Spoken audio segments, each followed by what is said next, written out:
looking for.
So we'll call to order the Common Council meeting of Tuesday, March 2nd, 2021, and the clerk will call the roll.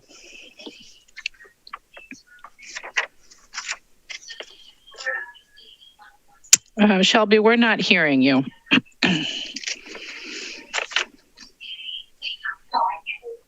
Double check that. Can you hear me now? There you go. Oh, very okay. good. Alders Foster. Here. Berman. Present. Harrington McKinney is excused. Heck. Here. Hennick. Present. Campbell. Here. Lemmer. Here. Martin. Here. Presta Giacomo. Here. Rummel. Present. Skidmore. Here. Kearney. Here. Vervier. Here. Wahelia. Here. Vice President Abbas. Present. Alvarez. Here. Balday. Not present. Vidar. Present. President Carter. Present. I think Alder Balday's running late. Noted. Thank you. Evers. Here. Madam Mayor, we have quorum. Thank you. I'll ask our tech facilitators to read the meeting instructions, please. Thank you.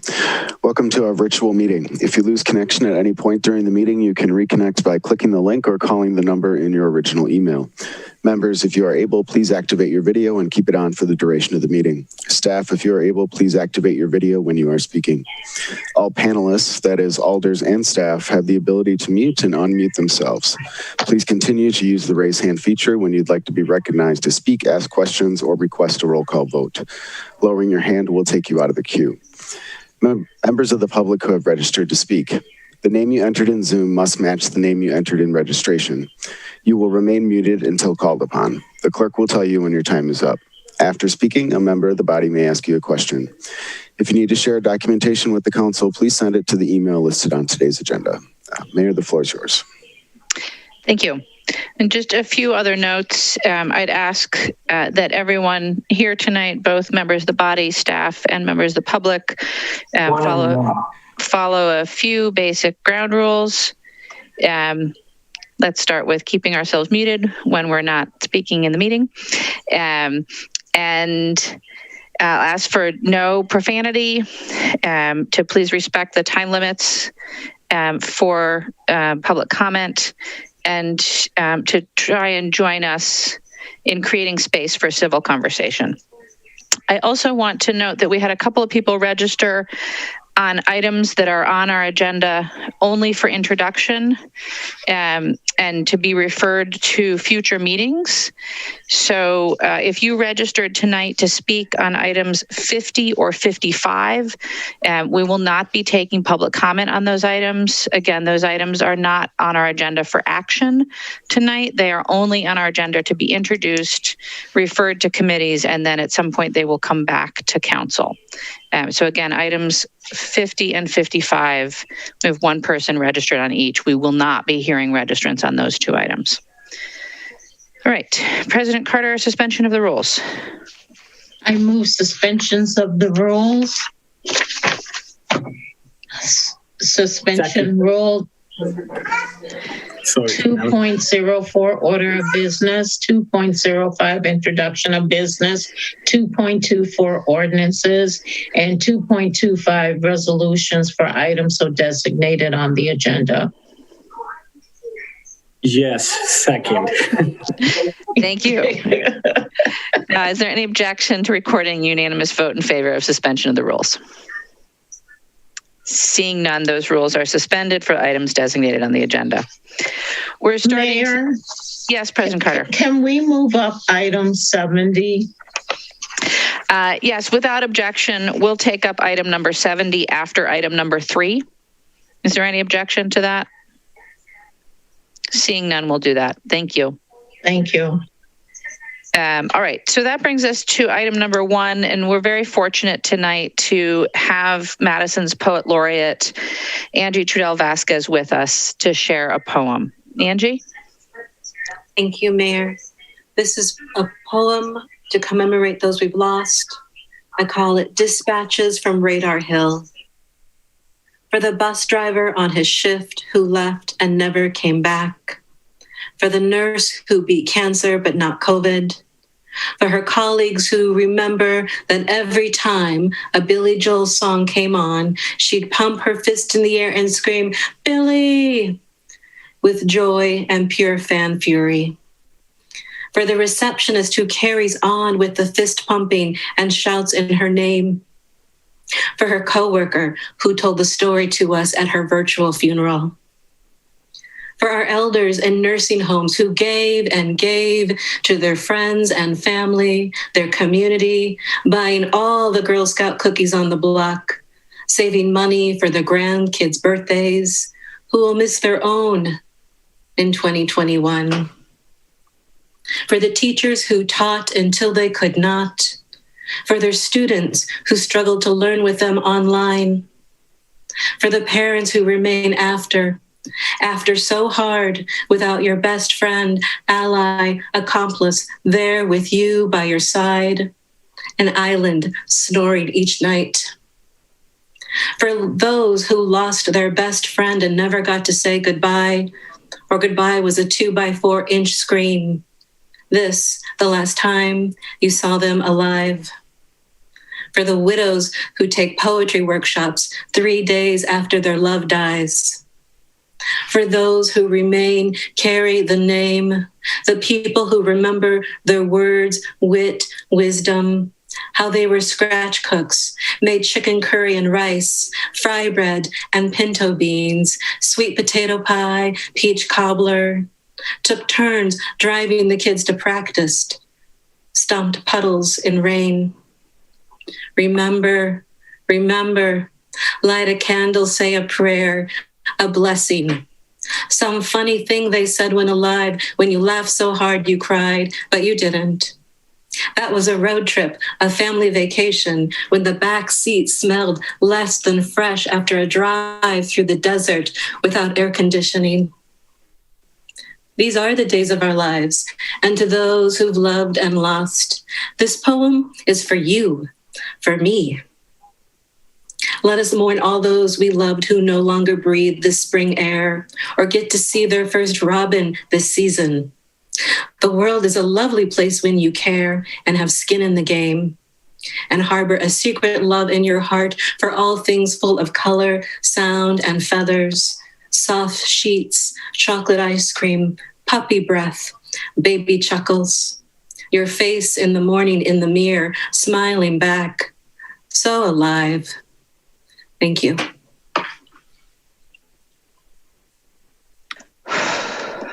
Thank you, Angie.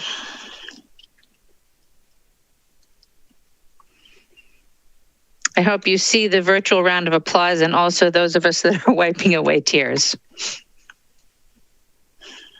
I cried writing it. It's fine you cry hearing it. There's a lot of love in that poem for all the people. So I thank you for this opportunity to read this poem and remember. And with that, I'll probably hang out a little and go, but thank you. Thank you very much. We really appreciate you joining us. And I asked Angie to join us tonight as part of our effort to remember those that we've lost in our community, in our nation, and across the world. We did declare March 1st a day of COVID memorial and remembrance, but I hope that we can carry this with us every day. And certainly art helps us to do that.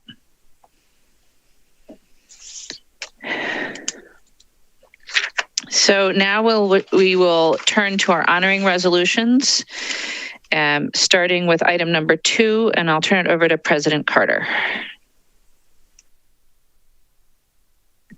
Whereas the City of Madison declares the month of March as African American Mental Health Awareness Month, and whereas in the African American community, there is need to support the recovery process of peers, clients, consumers, and family members impacted by stress from racism, mental health, substance use issues through the delivery of culturally responsive, community-defined, honoring services, including but not limited to the incorporation of identified spiritual faith practices and beliefs when requested.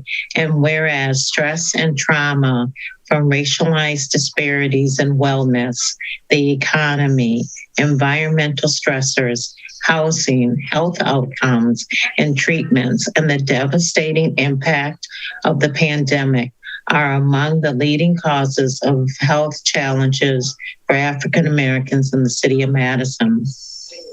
Whereas scientific studies show that when the identified cultural, spiritual, faith practices of peer, client, consumer are embraced as part of the recovery plan, the peer, client, consumer, along with the behavioral health system, experience a shorter recovery times, fewer relapses, fewer hospitalizations. And whereas the City of Madison, in an effort to better reflect and celebrate the diverse population of the city, has demonstrated that there is a need to embrace all residents and visitors to the City of Madison by building collaborations culturally honoring mental health providers and various faith-based spiritual communities, and to explore all resources and tools that will enhance mental health wellness in the African American community.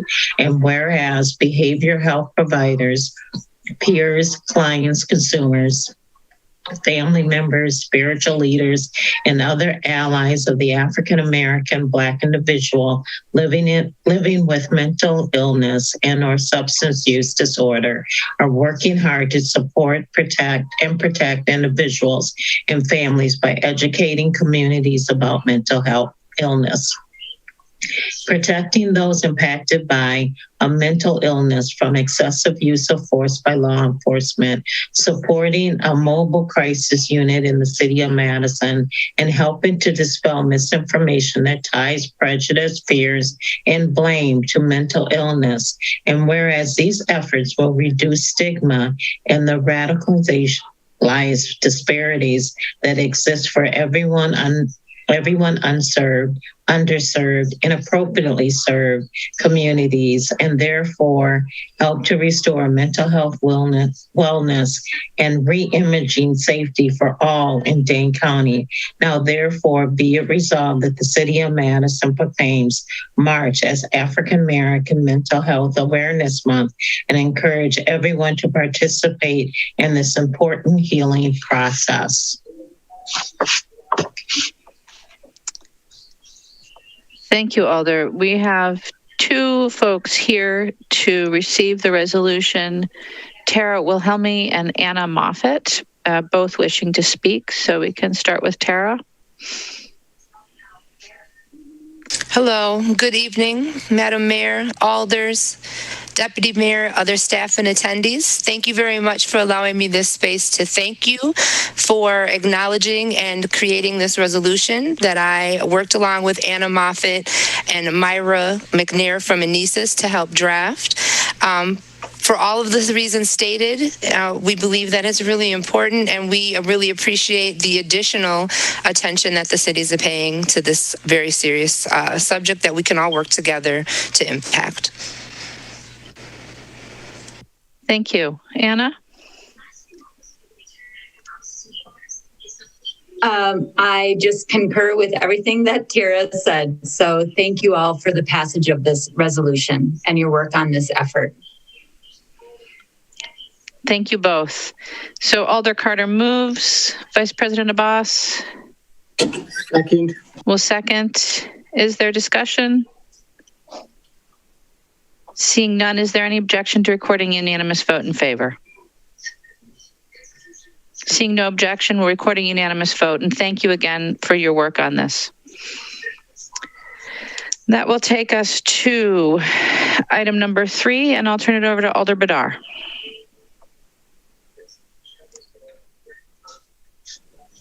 Move adoption of a resolution proclaiming the year 2021 as Peace Corps' 60th anniversary year, and that March 1st of each year be recognized as Peace Corps Day in the city of Madison. Second. I'll be happy to read the resolution. Whereas the Peace Corps was created in 1961 with Peace Corps volunteers serving in 141 countries, and during this time, Wisconsin citizens have had one of the longest and deepest traditions of Peace Corps service, with over 6,400 Wisconsinites having served in the Peace Corps since its creation. And whereas the people of the city of Madison who have served or are serving in the Peace Corps exemplify the ideals of Peace Corps with its mission to promote world peace and friendship by fulfilling its 3 goals: to help the people of interested countries in meeting their need for trained men and women, to help promote a better understanding of Americans on the part of people served, and to help promote a better understanding of other peoples on the part of Americans.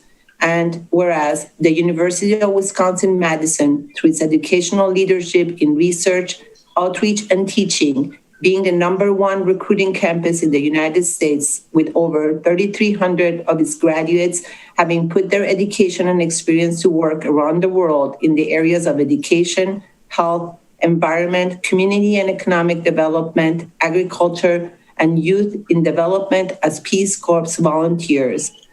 And whereas returned Peace Corps volunteers of Wisconsin-Madison have helped Madison Metropolitan School District teachers in guiding their students to be on the leading edge of their educational pursuits by enabling and supporting global learning focused on cultural sensitivity and global competency.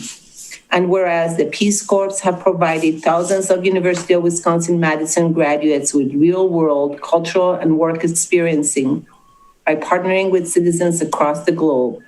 And whereas the Peace Corps serves as a shining example of excellence in university government collaboration, fostering agricultural, business, education, environmental, community, and economic health, and youth development throughout the world. Now, therefore, be it resolved that the Mayor and Common Council of the City of Madison in the state of Wisconsin do hereby proclaim the year 2021 be designated as the Peace Corps' 60th anniversary year, and that March 1st of each year be recognized as Peace Corps Day in Madison and commend its observance to all residents.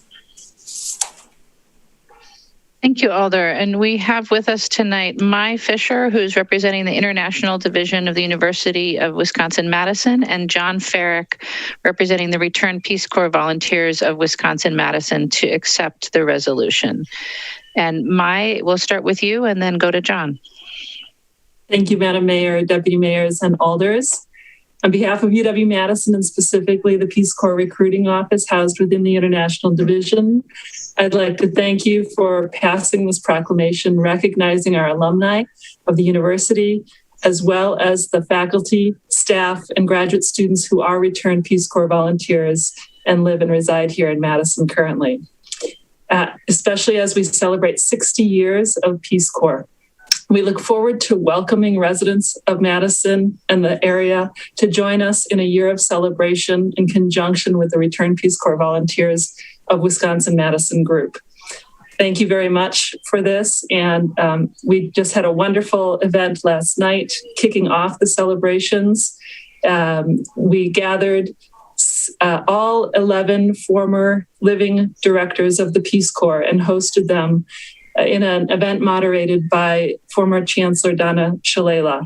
And it was a truly remarkable event commemorating the celebrations, and we look forward to in the following year. Thank you. Thank you. John? I have to unmute this. Thank you very much for having me tonight. On behalf of the Return Peace Corps Volunteers of Wisconsin-Madison Group, I want to thank you, Madam Mayor, Deputy Mayor, the City Council, all of the Alder people, and all of the city staff and people on this Zoom meeting. This is really an honor to have this proclamation celebrating the 60th anniversary of the founding of the Peace Corps. In establishing the Peace Corps, President Kennedy sought to encourage mutual understanding between Americans and people of other nations and cultures. And this was done through the creation of the 3 goals of Peace Corps, which were read in the proclamation. But I do want to reiterate the last one, and that was to help promote a better understanding of other people on the part of Americans, because we as Return Peace Corps volunteers are trying to do this almost every day that we're out engaged with the public and engaged with other citizens in this in the city of Madison. And by acknowledging the Peace Corps through your proclamation, you acknowledge the importance of these goals that were stated, and you enable all Madisonians the opportunity to contribute to these goals.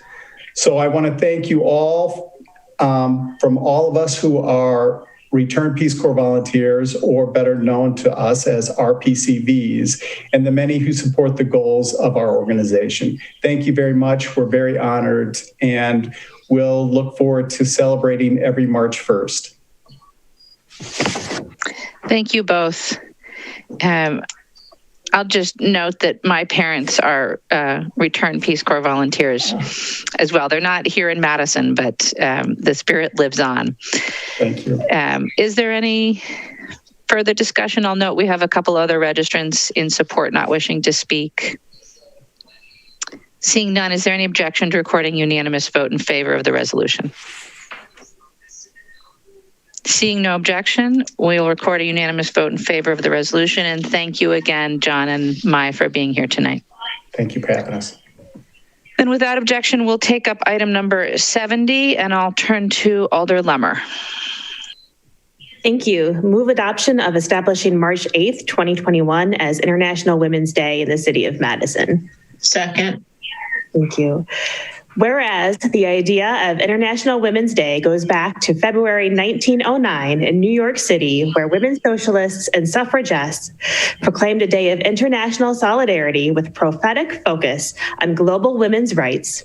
And whereas in 1910, 100 women delegates from 17 countries advanced the idea as a means to continue promoting the rights of women, including suffrage, the right to vote. And whereas the demand for women's rights continued to grow, gain support, and shine a much needed light on the poor conditions under which too many women live and work. In the 1960s, the ideal of women's rights was taken up by a new generation of feminists who called for equal pay, equal economic opportunity, equal legal rights, reproductive rights, subsidized childcare, and the prevention of violence against women. And whereas the United Nations began celebrating International Women's Day in 1975, which was declared International Women's Year.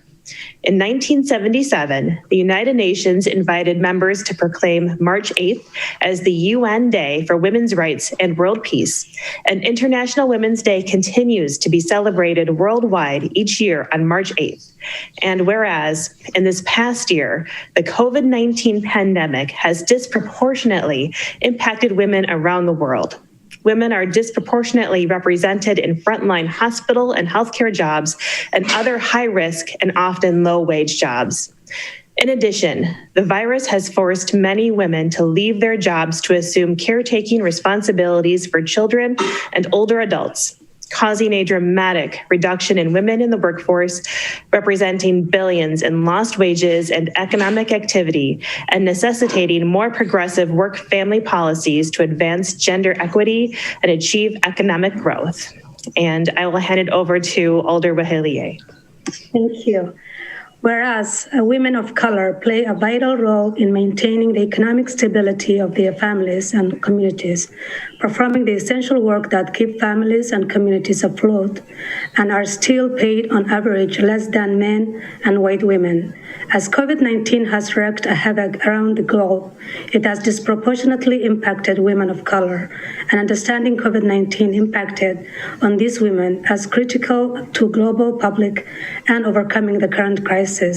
And whereas the 2021 UN theme for International Women's Day is Women in Leadership, Achieving an Equal Future in a COVID-19 world, highlighting the heroic contributions of women and girls as healthcare workers, caregivers, innovators, and community organizers during the COVID-19 pandemic.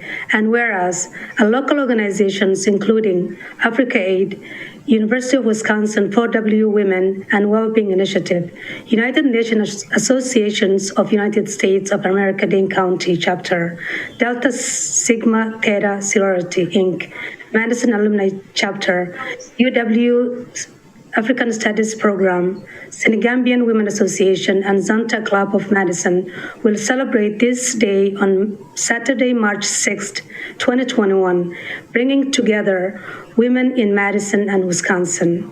Now, therefore, be it resolved that Mayor Satya Rhodes Conway and the Madison Common Council recognizes and celebrate the critical contributions of women, especially women of color, are making around the world during this historic pandemic year. And be it further resolved that Mayor Satya Rhodes Conway and the Madison Common Council recognize the strength of every woman and believe that together we can fulfill century-old vision of International Women's Day founders to stand firmly together to build a better, more and equitable and more peaceful world. And be it finally resolved that March 8th, 2021 is declared International Women's Day in the city of Madison, and Madisonians are encouraged to recognize and celebrate International Women's Day. Thank you. Thank you. And we have with us Emily Songolo of Africaid and the International Women's Day celebration here in Madison to accept the resolution. Emily? Yes, good evening, Madam Mayor, alders, and deputy mayors and others in attendance. I am delighted to join you tonight in this historic moment because a number of us in Africaid moved to Madison over 3 decades ago. And our life here we all came from countries where International Women's Day is a holiday. March 8th is a holiday with a lot going on. And it's a day where, everybody stops to really think about the injustices done to women and girls and reflect on how to repair that. So AfriCAID in 2014 decided to begin making that happen right here at home for us in Madison. And that first year, 29 women gathered in the fellowship hall of Covenant Presbyterian Church. And since then, it had been growing, and to the point where other organizations and institutions around Madison started reaching out to join hands with us. And that's how 4W, the Women and Wellbeing in Wisconsin and the World, joined AfriCAID towards this effort. And it has been just a beautiful event, and other organizations that are mentioned in the resolution. So the goal for us is really to just reflect on how to bolster women's rights and decision-making power to achieve equal pay and equal sharing of unpaid care and domestic work, and to end all forms of violence against women and girls. And the dream for us has always been to have many groups and many more people celebrating International Women's Day. So it's a little bit like, it becomes like the 4th of July, where we have many picnics going on. There are American flag raised in all corners of the community of the Madison area, and a lot of education, learning, and awareness being raised. So, and this proclamation comes 4 days before our celebration on March 6th. It will be our first virtual March 6th from noon to 2:30 p.m. And we hope that you will join us for the celebration. We have a very interesting and fun program for the day. And again, we cannot thank you enough for thinking about this, for putting this resolution together, because it is very meaningful. And this is the reason why a lot of us call Madison home. A lot of us have made Madison our home, because when you see what is going on and you reinforce what the residents of Madison are doing, and you're saying, yes, this is how we want Madison to thrive, and we're all one people. And our community, by the way, men are also invited to the event. Don't want anybody to feel left out, because the work is, we need everybody to join hands in the work that needs to be done. Again, thank you very much on behalf of AfriCAID and the 4W initiative of the UW-Madison. Thank you, and everyone involved in planning the event. I look forward to the virtual event, but even more, I look forward to in-person events in future years. It's been moved and seconded. Is there any discussion or any objection to recording a unanimous vote in favor? Seeing no objection, we'll record a unanimous vote in favor. And thank you again, Emily, for joining us tonight. And that brings us to petitions and communications, of which we have none, and early public comment, of which we also have none. Mayor, we do have someone who did just register, Juliana Bennett, Johnson Street, neither in support or opposition, wishing to speak. For early public comment. Right. All right. So, Juliana Bennett, if you can tell us what item you're registered on, and then go ahead. Hi, am I unmuted? You are. Okay, sweet. I'm registering on the report for the tear gas and just really so the reason why I wanted to get on here is today is like for all of y'all on the call that may not know me, I'm Juliana. I use she, her pronouns. I'm a university student activist, and I'm running for District 8 Alder.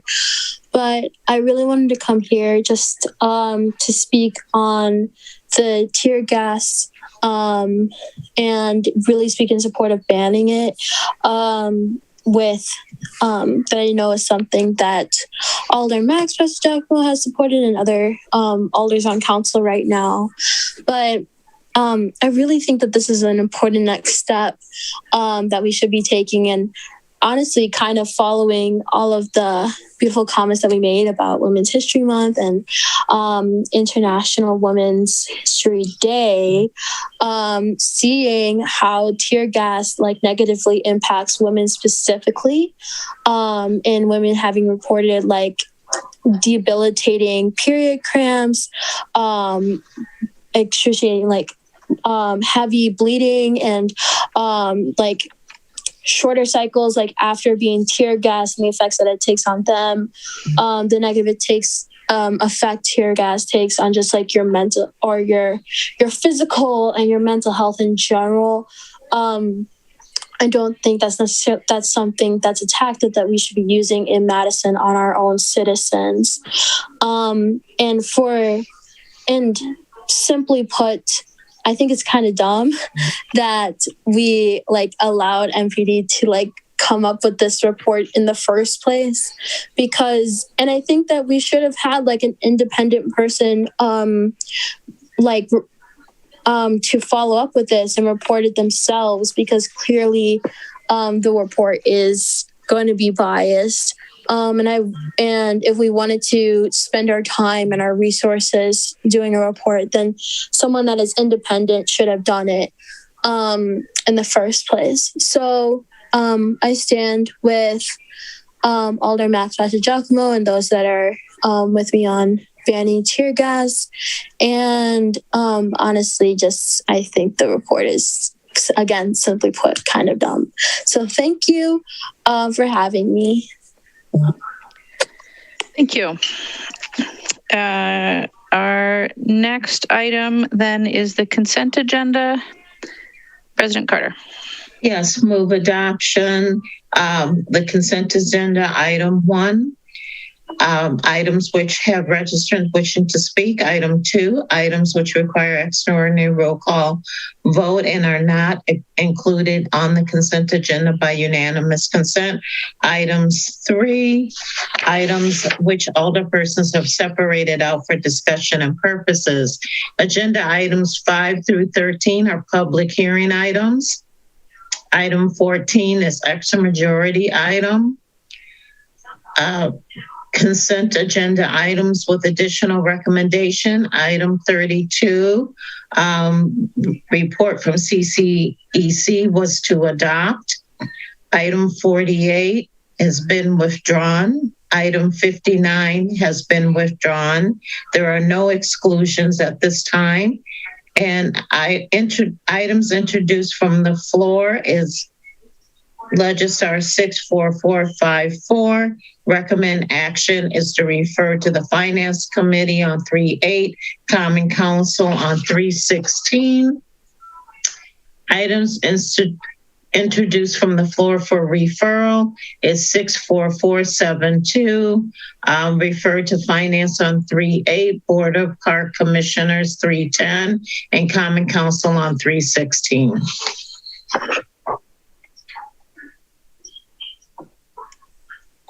All right. We have speakers on item 31, so we'll need to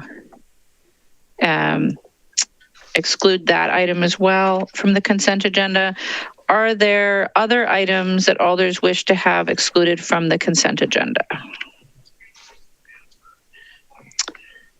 Seeing none, are there any disclosures or recusals?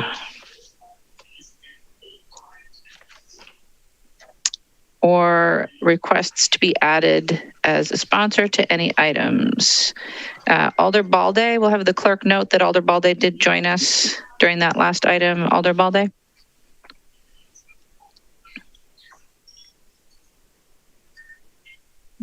Alder, did you have an item? You're muted. Let's see. There, you should be unmuted now, Alder. Okay, no, so I just wanted to recuse myself on item 61. Well, note, Alder Balde is recusing on item 61. Thank you, Alder. Alder Heck. Thank you, Mayor. I'd just like to be sponsor to item 69. add Alder Heck as a sponsor on item 69. Okay, the clerk has that. Thank you, Alder. Are there any other? Alder Martin. I would also like to request to be added as a sponsor for item 69. And clerk will add Alder Martin on item 69. Are there any other requests for exclusion, disclosures, recusals, or requests to sponsor? All right, seeing none, then just one more time. Our public hearing items are numbers 5 through 13. Extra majority item is number 14. And we have additional recommendations on number 32, the recommendation is to adopt. And then on items 48 and 59, those items will be withdrawn. We have number 31 for exclusion, and we have several introductions from the floor. And actually, there is Alder Balde or Carter. There is one additional introduction from the floor. Do you want to dispense with that now? Yes, that one. Hold on, I got it. Yes, it's it doesn't have a number, but it's a resolution authorizing the settlement and payment of a tax refund for tax year 2019 for a parcel located at 4402 East Washington Avenue. I don't have a number on that at this time. Thank you, President Carter. So we'll add that to the motion on the consent agenda to introduce that item from the floor. Is there anything else for the consent agenda? Seeing nothing. So President Carter, that's a motion. Vice President Abbas, a second. Any further discussion on the consent agenda? I will note that we have on item number 34, Jenna Hicks and Mary Berryman Agard, who's representing Bayview, in support, available to answer questions. Several other registrants on that item as well. Are there any questions for those registrants? Seeing none. On the consent agenda, is there any objection to recording unanimous vote in favor? Seeing no objection, we'll record a unanimous vote in favor of the consent agenda. And we will turn to our public hearing items, starting with item number 5, which is Legistar 63492. I'll open a public hearing on a new license for Hy-Vee Wine and Spirits. We have 2 registrants wishing to speak, starting with Casey Bonjour of West Des Moines, Iowa, in opposition, representing Hy-Vee, to be followed by Kathy McComb. Hi, yes.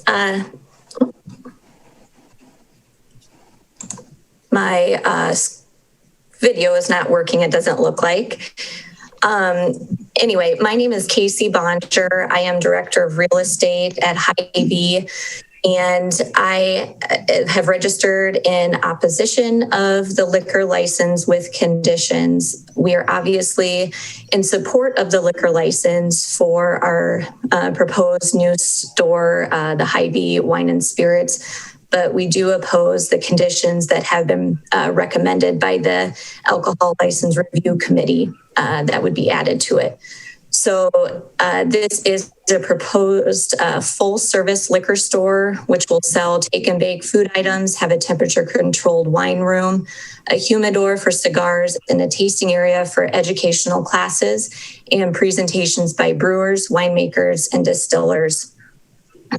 We really feel these conditions that have been proposed to be added to the liquor license would be a competitive disadvantage to our business. And that is, I guess, our biggest concern. We are looking to make a significant investment in this store through the renovations of over $800,000. It would bring 40 construction jobs to the area, and when finished, would employ at least full-time and 11 part-time employees. we did hold a neighborhood meeting before the first alcohol license review committee and heard concerns from the neighbors in regards to safety. We did increase the number of security cameras up to the exterior of our store from 1 to 3. One of them is on the corner looking back in the alley. The other is on the corner, and then the third exterior camera would be would be shooting at the front door. And obviously the rest are interior.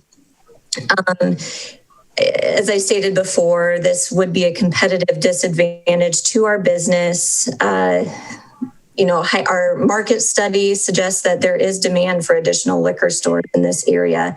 The city of Madison does not have an alcohol density regulations in effect in this area. The city wanted to restrict the density of retail alcohol stores that sell alcohol for off-premises consumption. The city should adopt a density ordinance similar to what it has done downtown with the bars. Another concern that was brought up was traffic concerns. That really, it's a safe intersection. Today, there is occasionally experienced significant traffic at peak times, but it's wholly unrelated to the liquor license approval. And then one more item was the competition in the area. I think the Total Wine, Metcalf's, and Steve's all are able to sell the smaller liquor bottles and the single serve beers. And so that's, again, another reason we are concerned about conditions being put on this. So I would open it up if anybody has any questions. Thank you. We'll take questions after the end of testimony. So we'll go next to Kathy McComb of Winterset Circle, wishing to speak.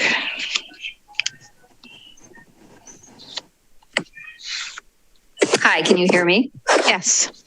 Hi, I wanted to make clear, when I registered, I felt like it was not clear how I was voting. And so that's why I'm speaking now. I have been in on most of these meetings for the Alcohol Review Committee and the Common Council. And I just wanted to let you know that I do support the decision, the 7-1 decision that the Alcohol Review Committee came up with. So thank you for your time. Thank you. We have a handful of other registrants, and I'll ask the tech support to share the registration list with alders. But at the moment, we have 4 other registrants that are registered in support on this item. Are there questions for any of our registrants on item number 5? Seeing none. I have a question. Yeah, President Carter, go ahead. Yes, this is to Casey. When you have the neighborhood meeting, can you list their concerns? Yes. I guess, I went through some of them. One of them was the traffic concerns. Okay, traffic. Yep. Nearby competition. They were concerned with the challenged neighborhoods that were nearby. The next one was, it was in relation to this building or area that was talked about being redeveloped. But I think on the last council meeting, our landlord spoke that is not the case. They plan to hold this building for a while. And then the last concern was safety.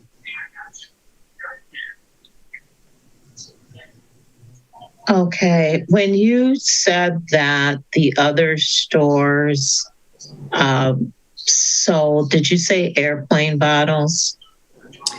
Yes. Okay, and have you gone to those stores to see if they actually sell them, whether they're on their license or not?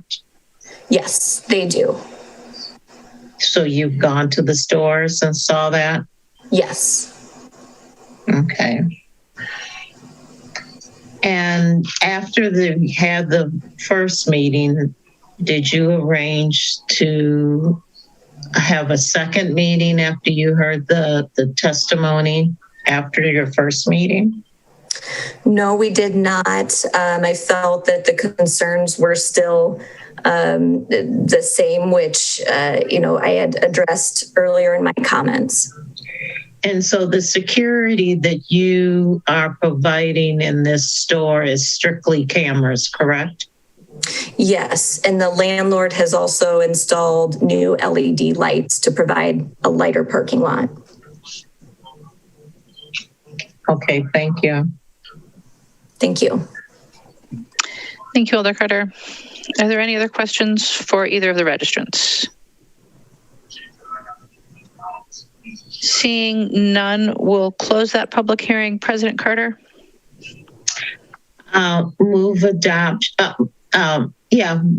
Move to grant with conditions. Second to grant with conditions. Moved and seconded to grant with conditions. Are there questions for staff or any discussion? Seeing none, is there any objection to recording unanimous vote in favor of granting with conditions? Seeing no objection, the license is granted with conditions, and we'll move on to item number 6, which is Legistar 63216. We'll open a public hearing on creating sections of the MGO to change the zoning at 4205 Portage Road. And we have, sorry, just refreshing to make sure I get the most recent. No registrants on item number 6, so I will recess that public hearing. President Carter. Move to re-refer to May 10th and Common Council of May 18th. Move to re-refer to the Plan Commission from May 10th and the Common Council from May 18th. Second. Moved and seconded to re-refer. Is there any objection to recording unanimous vote in favor of re-referral? Seeing no objection, that item is re-referred. Takes us to item number 7, which is Legistar 63836. I'll open a public hearing on a new license for Meat People Butcher. And we have one registrant, Jennifer Grape of Dixon Street, in support, available to answer questions. Are there questions for our registrant? Seeing none, we will close that public hearing. President Carter. Move to grant. Second to grant. Moved and seconded to grant. Is there any objection to recording unanimous vote in favor of granting? Seeing none, that license is granted, which brings us to item 8, which is Legistar 63837. We'll open a public hearing on a new license for Patricia's Supermarket, although I expect it's actually Patricia's Supermarket. And we have with us Patricia Sanchez of Moreland Road in support, wishing to speak, and I believe we have an interpreter for her as well. So let's bring them both up. They are both unmuted. All right, Patricia, go ahead. Hi, can you hear me? We can. Okay, perfect. I do in Spanish. Esta es una taquería en la que antiguamente se encontraba una taberna. Ahora tenemos la taquería, que la taquería, no sé si sepan lo que se refiere. Es un lugar donde vienen a comer tacos, burritos. Es un menú simple, pero ahorita es lo que ofrecemos junto con bebidas no alcohólicas. Pero las personas nos han estado pidiendo tener margaritas, algunos cócteles, cerveza, más ahora que ya se acerca el verano y hay un parque aquí cerca también. Entonces, por eso vienen nos preguntan que si vamos a tener también para llevar, porque quieren también pasar a comprar algo cuando ya van a sus casas.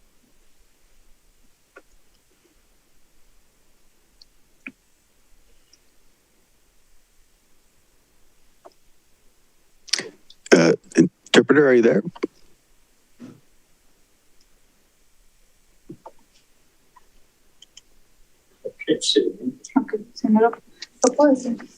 I can try to. I'm here. I'm here. Can you hear me now?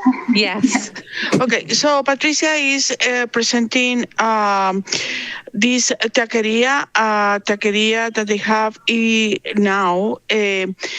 Is in the place that formerly had a tavern. This taqueria is a place where people can go and have access to a simple menu, tacos, burritos, and the like. They have been having a lot of requests from customers to, at this point, they only have soft beverages to go with the menu, but a lot of guests, customers have been requesting some type of liquor. Especially now that weather is going to get better, there is a park that is close by, and people are requesting to buy some sort of liquor with the food. Go ahead, Patricia, sigue.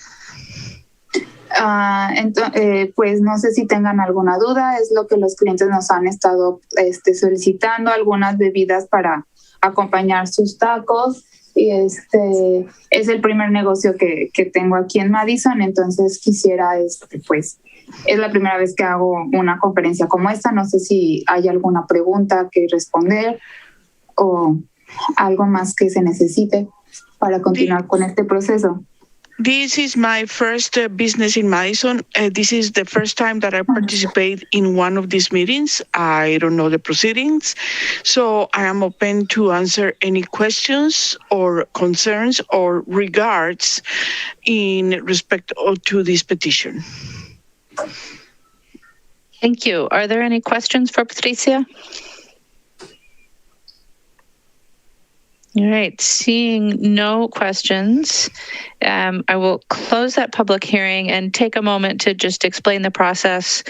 We're about to make a motion to grant your liquor license, and assuming the council votes in favor, then that item will be approved and you'll be able to continue working with the clerk's office.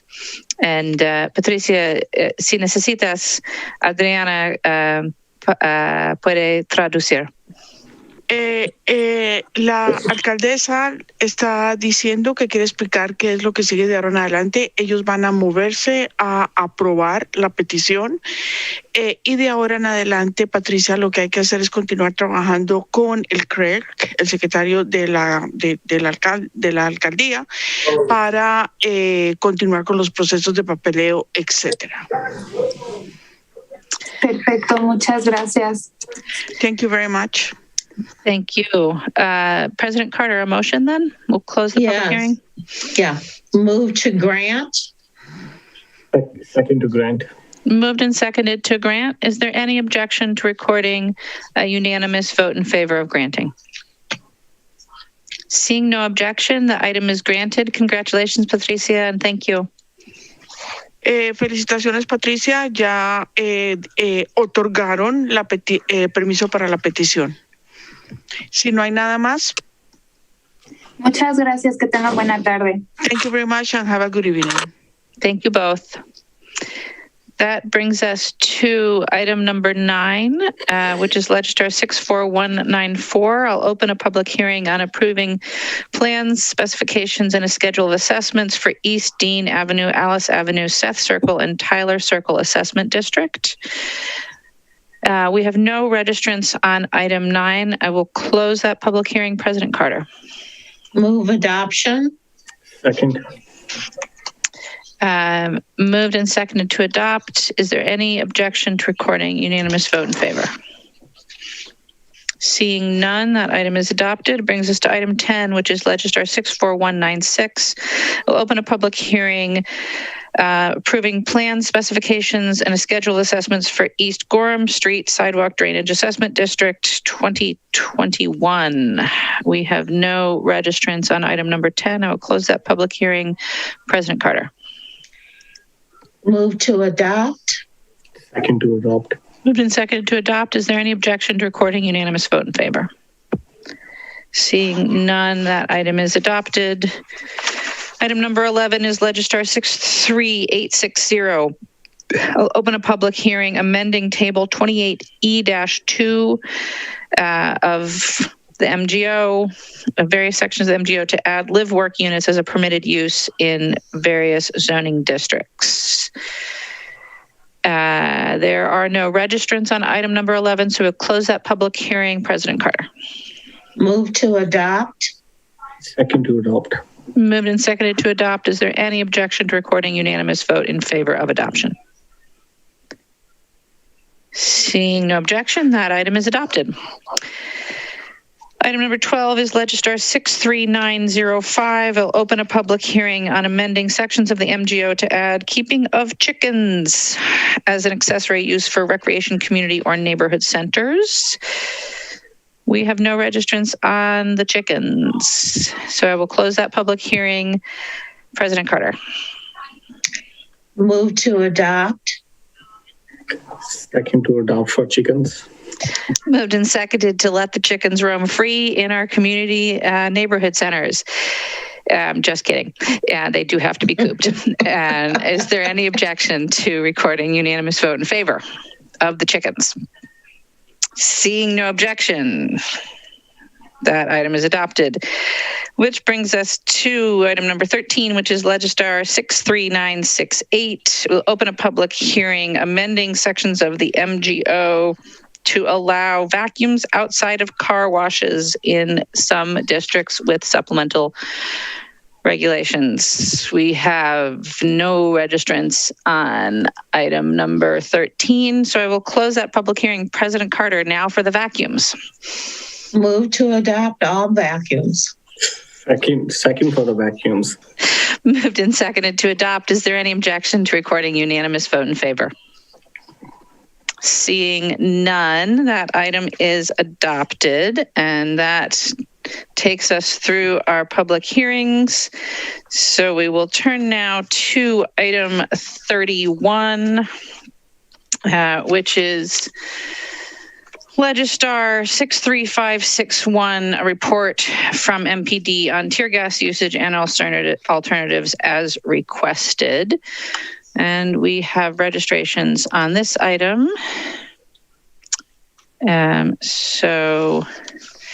Actually, I believe that you all received a memo from the city attorney. Would you like the city attorney's office to outline the actions in front of us tonight? Yes. Yes. So let's start with a small briefing from the city attorney's office. Attorney Haas. Thank you, Mayor. As the Mayor indicated, I provided a memo this afternoon regarding this agenda item. And just to clarify the alternatives in front of the council, there's, I think, a little bit of confusion, or at least I received some inquiries due to the action of the Public Safety Review Committee, which passed a motion to recommend that the council place this on file. In addition, the PSRC indicated that the committee itself was rejecting the report, and also it was recommending that the council ban tear gas. So I received some inquiries about whether that latter action to ban tear gas was before the council at this point. As I indicated in the memo, this is a separate, the initial resolution requesting the report from MPD did not ban tear gas. It merely stated that the report would be received and then the council would review findings and use the information to determine whether to ban tear gas, and if so, to determine an appropriate timeline. This report itself is a separate agenda item and Legistar file number. The recommendation of PSRC to ban tear gas is separate from the MPD report itself. So my opinion was that if the council wished to take any action regarding tear gas, to direct MPD to do anything different in its use of tear gas, that would need to be by a separate resolution or ordinance. And the only item that is really before the council tonight is action on the report of MPD itself, which is essentially a factual report regarding its use of tear gas. Historically, I would note that the resolution also requested that MPD incorporate any recommendations or comment on any recommendations from the Quattrone Center. That report from the Quattrone Center is not complete at this point, but the resolution had set a deadline for MPD's report, and that's why it is before you at this point. Thank you, Attorney Haas. All right, we'll turn now to public comment, starting with George Silverwood of Woods End, to be followed by Nicholas Davies. Can you hear me okay? Yes. Thank you. Last August and again last Sunday, I sent the Common Council a memo regarding the tear gas issue. It references my experience as Central District Captain and Special Events Captain for MPD at dozens of events, including parties, strikes, and other crowd situations from 1970 until I retired from MPD in 2004. It included Mifflin block parties, one of which became a riot, and numerous peaceful State Street Halloween celebrations, two of which had crowds near 100,000 in attendance. That August memo raised the possibility of radical right-wing groups causing a violent confrontation. The events of January 6th certainly confirmed my concerns, while a lack of preparation and other factors for the most part eliminated tear gas as a strategy in D.C. The deaths, injuries, and destruction clearly illustrated the potential for problems to be faced in D.C. and elsewhere in the future. I shared overall a supervisory responsibility for the 2002 Halloween event. In that case, after running out of long-distance pepper spray dispensers, I gave the order to deploy tear gas when the crowd started smashing State Street windows at 2 a.m., one of the two instances in crowd control events in the last, I think, over 50 years that occurred. For further context, police and firefighters had been confronted hours earlier by a hostile and highly intoxicated crowd. Many had no ties to Madison, a characteristic that would be mirrored by current extremist groups. Up to the point of tear gas being dispensed, officers have been subjected to rocks, bottles, and other debris being hurled at them, causing a number of injuries. Four tear gas canisters almost immediately ended the situation. Absent its use, the only other option would have been to go hands-on, resulting in more injuries to all, or to allow the destruction to spread. Some individuals not directly involved in the violent behavior undoubtedly had some exposure to the tear gas. I also did, since my gas mask was on the other side of the conflict line, and I can attest that while the effect was unpleasant, it was also very temporary.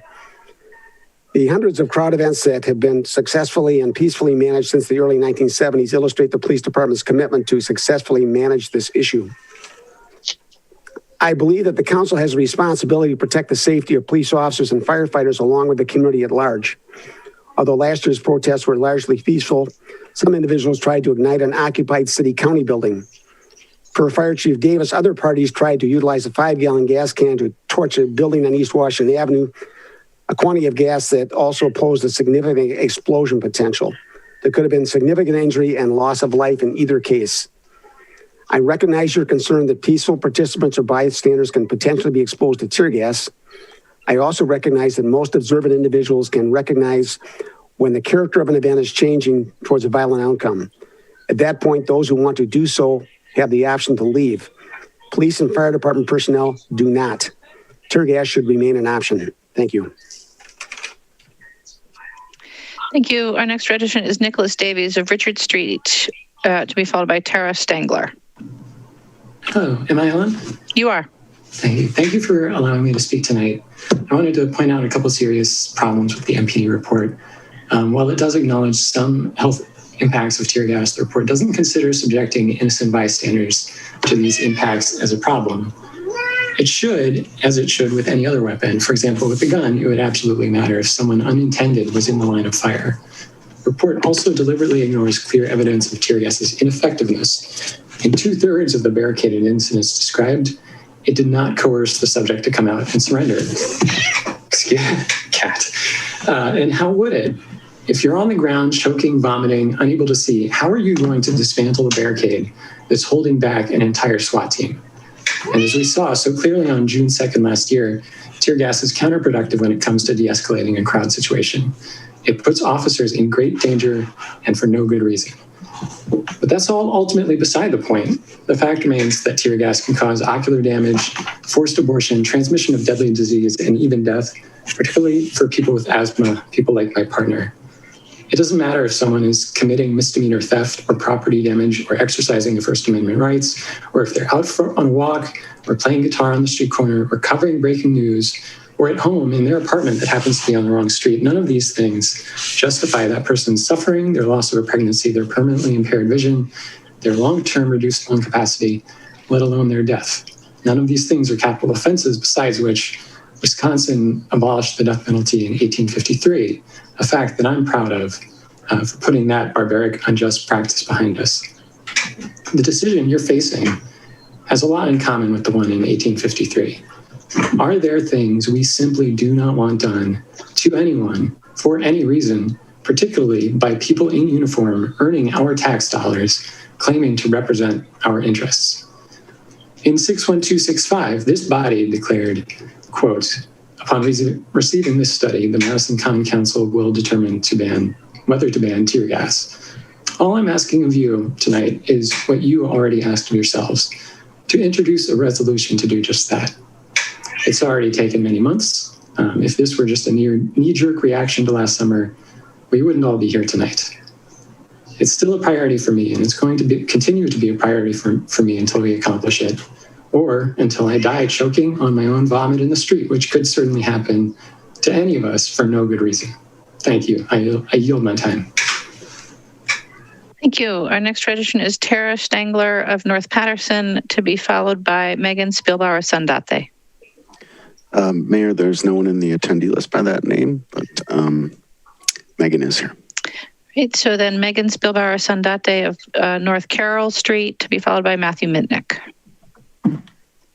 Hi, so my name is Megan Spielbauer Sandate. I use she, her, aya pronouns, and I'm a UW-Madison student. I spoke at the Public Safety Review Committee, is I believe the name, about this, and I want to point out that I believe at the beginning of when the introduction of this agenda item, it was introduced as a factual report. So on that basis that it should be accepted. However, I think we need to, not only do I believe that to be false based on content throughout the report, however, I will bring us to the conclusion of the document where it says that MPD, where tear gas has been critical to successfully resolving instances, those instances in which it has been used and has allowed MPD to safely resolve extremely high-risk incidents without injury. Other options available to resolve these situations are not effective, are not appropriate, or are likely to cause injury. I will point to that being an opinion, which I believe it was, I don't know his name, the city attorney said, agreed with me during that meeting and saying that was a conclusion, but I will label it that is considered a summary, which I don't think are the same thing, and are pointing to the fact that the rest of the report is based on the opinion of MPD and therefore should not be considered some sort of factual document, and more is in their opinion. Second, I will bring to the fact that I don't know how many members of this board have actually experienced tear gas in my community and the people that I know, because this is not something that is that rare. We understand what it feels like to have that burning in your lungs, to feel like you're going to literally throw up in the middle of the street, to not be able to see. But I know that that's not actually the experience of probably many of this council members. I don't know if you know what it's like to have to pack a water bottle that has baking soda in it and make sure to label it correctly so you don't drink out of it instead, or to have to decide whether between wearing contacts or wearing your glasses because you don't know if you want to get tear gas in your contacts, but you also can't see if you start breathing too hard with a mask and a pair of glasses.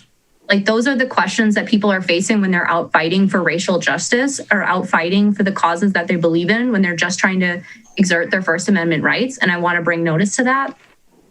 I also just want to point out that we are in a pandemic. The fact that this was used in the past, when there are such serious health effects that are going on, and that tear gas can affect, as someone else brought up, asthma, can cause cause abortions.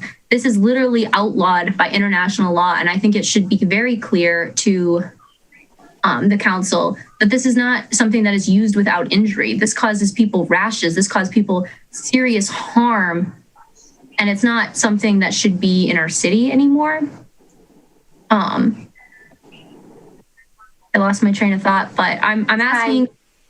Well, there that is. Thank you.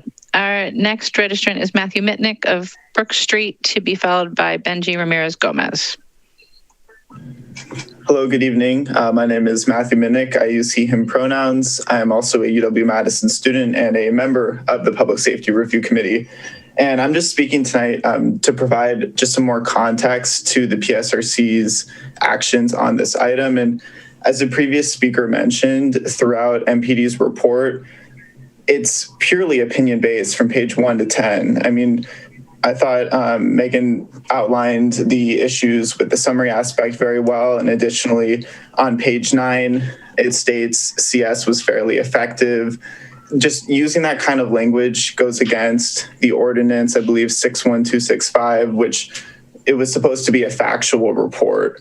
So that was why I voted not only to place this report on file and reiterate our recommendation on a ban of tear gas, but also reject the report entirely. And I understand there is a potential ordinance violation with that, which might be addressed, but I did want to bring up that this report was just so flawed that it caused our committee to literally want to reject it.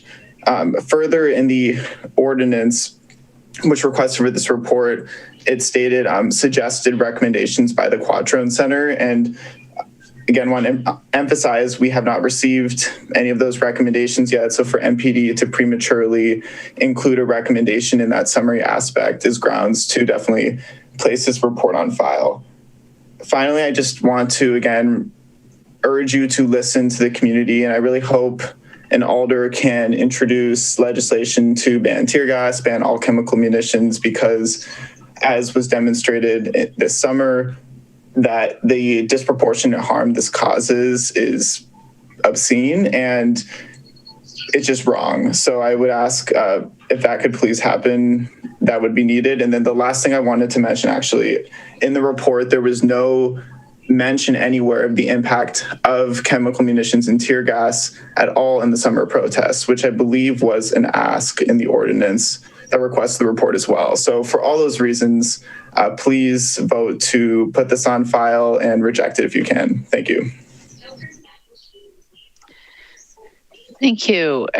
We now have Tara Stangler of North Patterson to be followed by Benji Ramirez Gomez. Can you hear me? Yes. Okay, perfect. My name is Tara Stangler. I am a student at the University of Wisconsin-Madison. Don't know. Go ahead. Okay. Sorry, there was just like a overlap from sound. So I'm a student at the University of Wisconsin-Madison, and I'm also one of the people that was specifically targeted by tear gas at the protests this summer, specifically for my role as a street medic. I will say that in multiple instances, I would pick people up, take them out of the situation, and help them throw up blood on the side of the street. That's not something that anybody should have any ability to have access to as a police force, considering they failed at every instance to de-escalate the situation. If I was able to turn my camera on and show you pictures, I could show you multiple pictures of me in a situation where we were attempting to de-escalate. We had gotten enough space in between protest lines and cops to where we could have safely gotten our people out of there. But instead, the Madison Police Department chose to escalate the situation and continue gassing protesters. That's not okay. We don't accept reports from abusers. That's absurd that we're even having the conversation of accepting a report that was written incredibly biased. And from the perspective of somebody who's a researcher, that's a piss poor report. If I would have turned that in for a grade, I would have failed and my professor would have handed it back to me. That's not okay. The amount of bias that exists within that report is unethical. And the fact that we would even consider having such a report and not offer the opportunity for the community to do the same is kind of absurd. I understand that we asked for it in the sense of like trying to figure out what they know and what they did and like get them to be held accountable for their actions. But that didn't happen. So we don't have to accept this report. And I want to make that very clear. We don't have to accept the words of abusers when we all know what happened when they didn't ask us. The fact that there's no proof in that document that says anything about the negative effects that tear gas have. I could probably find you a sweatshirt that has blood in the sleeve from where I threw it up and turn that in for some evidence for you, specifically to whoever was in charge of writing this. That's fine by me. I could take pictures and videos and show you all just how terrible that is. I could show you all of the text messages of people contacting me, figuring out what does it take to get this out of my eyes and off of my skin because it got into my apartment. It's a ridiculous thing that you would even consider accepting this report. And like I keep repeating that because it doesn't sit in for some of you, and that's absurd. The fact that we're still having these conversations of whether or not to accept it when we all know the amount of flaws in it is disgusting. And I'll yield the rest of my time so that y'all can think about just how stupid it is to accept this. Our next registrant is Benji Ramirez Gomez of Franklin Street, to be followed by Sheila Martin. Thank you, Council. I am opposed to accepting the report from MPD. I think that, as many people tonight have spoken, it is just incredibly irresponsible to accept a report that is inherently biased and inherently skewed to represent the ideals and agendas of the police force here in Madison.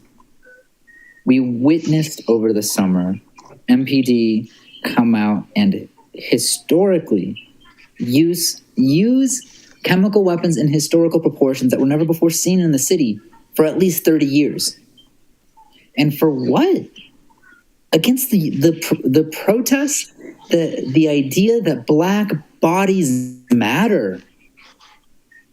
It's so incredulous to me.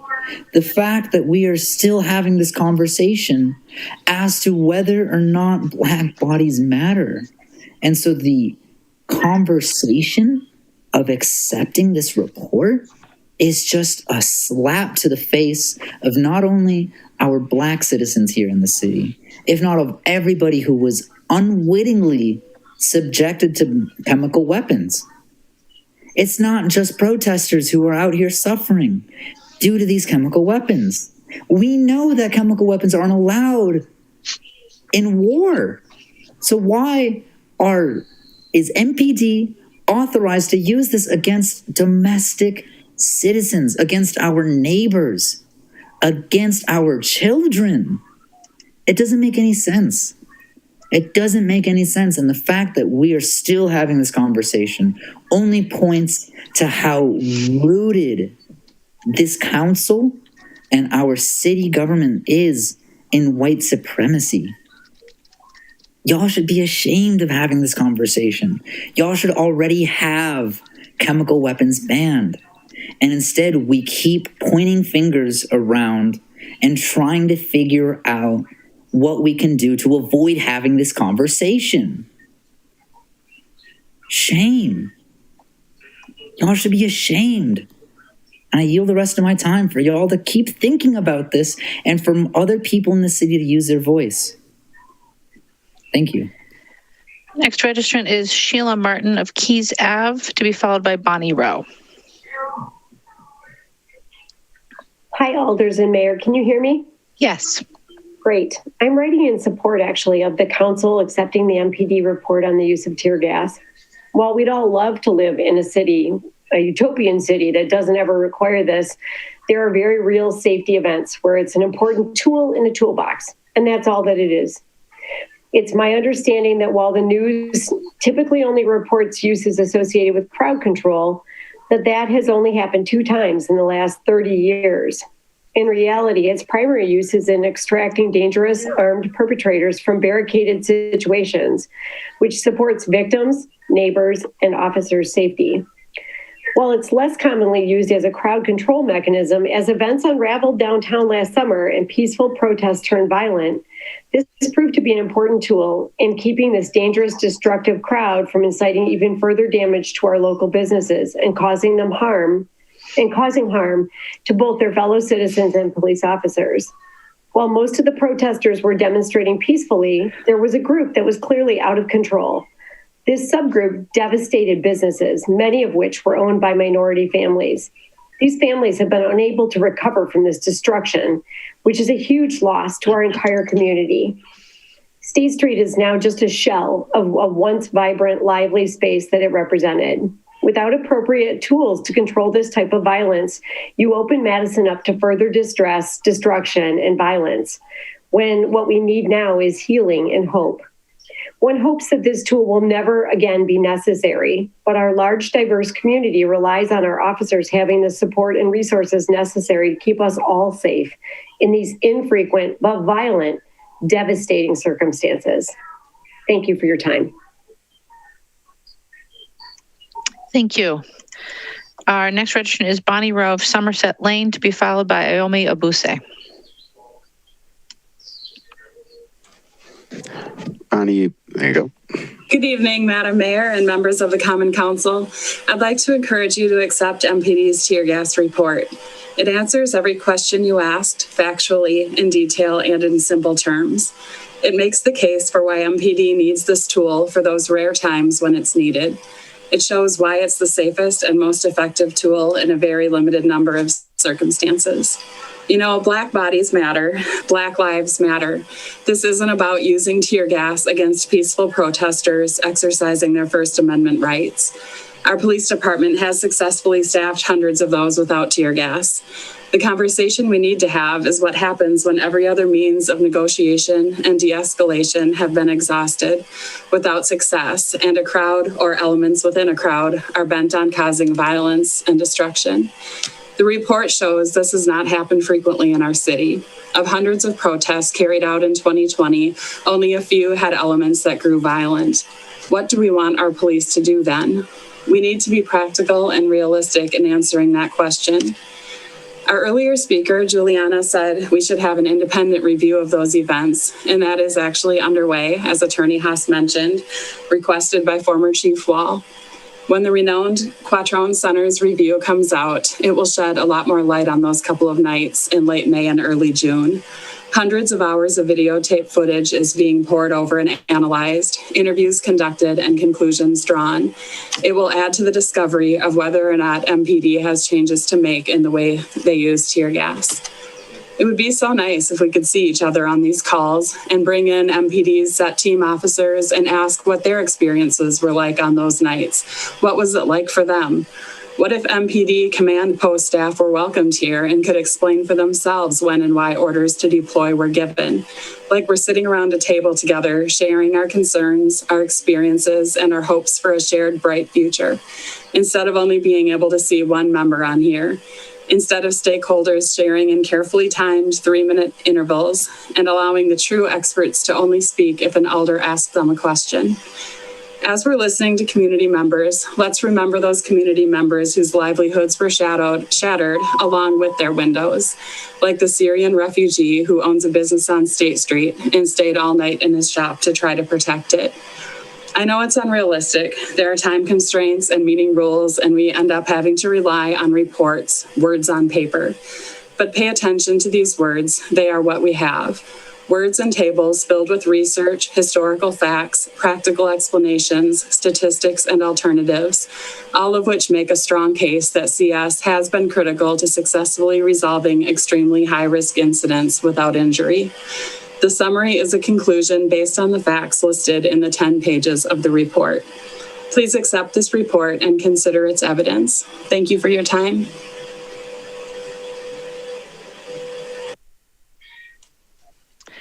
Thank you. Our next registrant is Ayomi Abuse of North Mills, to be followed by Jack Phillips. Mayor, there's no one by that name in the list, but Jack is here. Jack Phillips of South Mills, to be followed by Beth Falcos. Hi, everyone. I'm Jack Phillips. My pronouns are they and them, and you may remember me as the Cassandra who, on the 5th night of January, was panicking about fascists roaming around downtown and harassing people in advance of what I knew would be a fascist rally of historic size. Needless to say, I was paying attention the next day. To hear George Silverwood then claim that the Capitol Police were prohibited from using tear gas, and to hear him imply that the MPD's chemical weapon toy getting taken away will result in a fascist insurrection in Wisconsin is particularly galling. Listen to me well. Wisconsin's fascists are active, and they are recruiting more middle-class, white property owners every day. And when the time comes for them to shoot their shot, when they've learned from the mistakes made by their friends in Michigan and their friends who went to DC, tear gas is not going to stop them. I don't mean that tear gas won't work. I mean that MPD doesn't use tear gas on middle-class, middle-aged white people. That's why people like Sheila Martin and Bonnie Rowe feel comfortable in keeping tear gas around, because they're not going to experience their eyes burning as they hack up their lungs. Since I have a little time left, I also want to point out that the resolution which commissioned this report specifically asked for an exploration of de-escalatory alternatives. De-escalation was barely mentioned.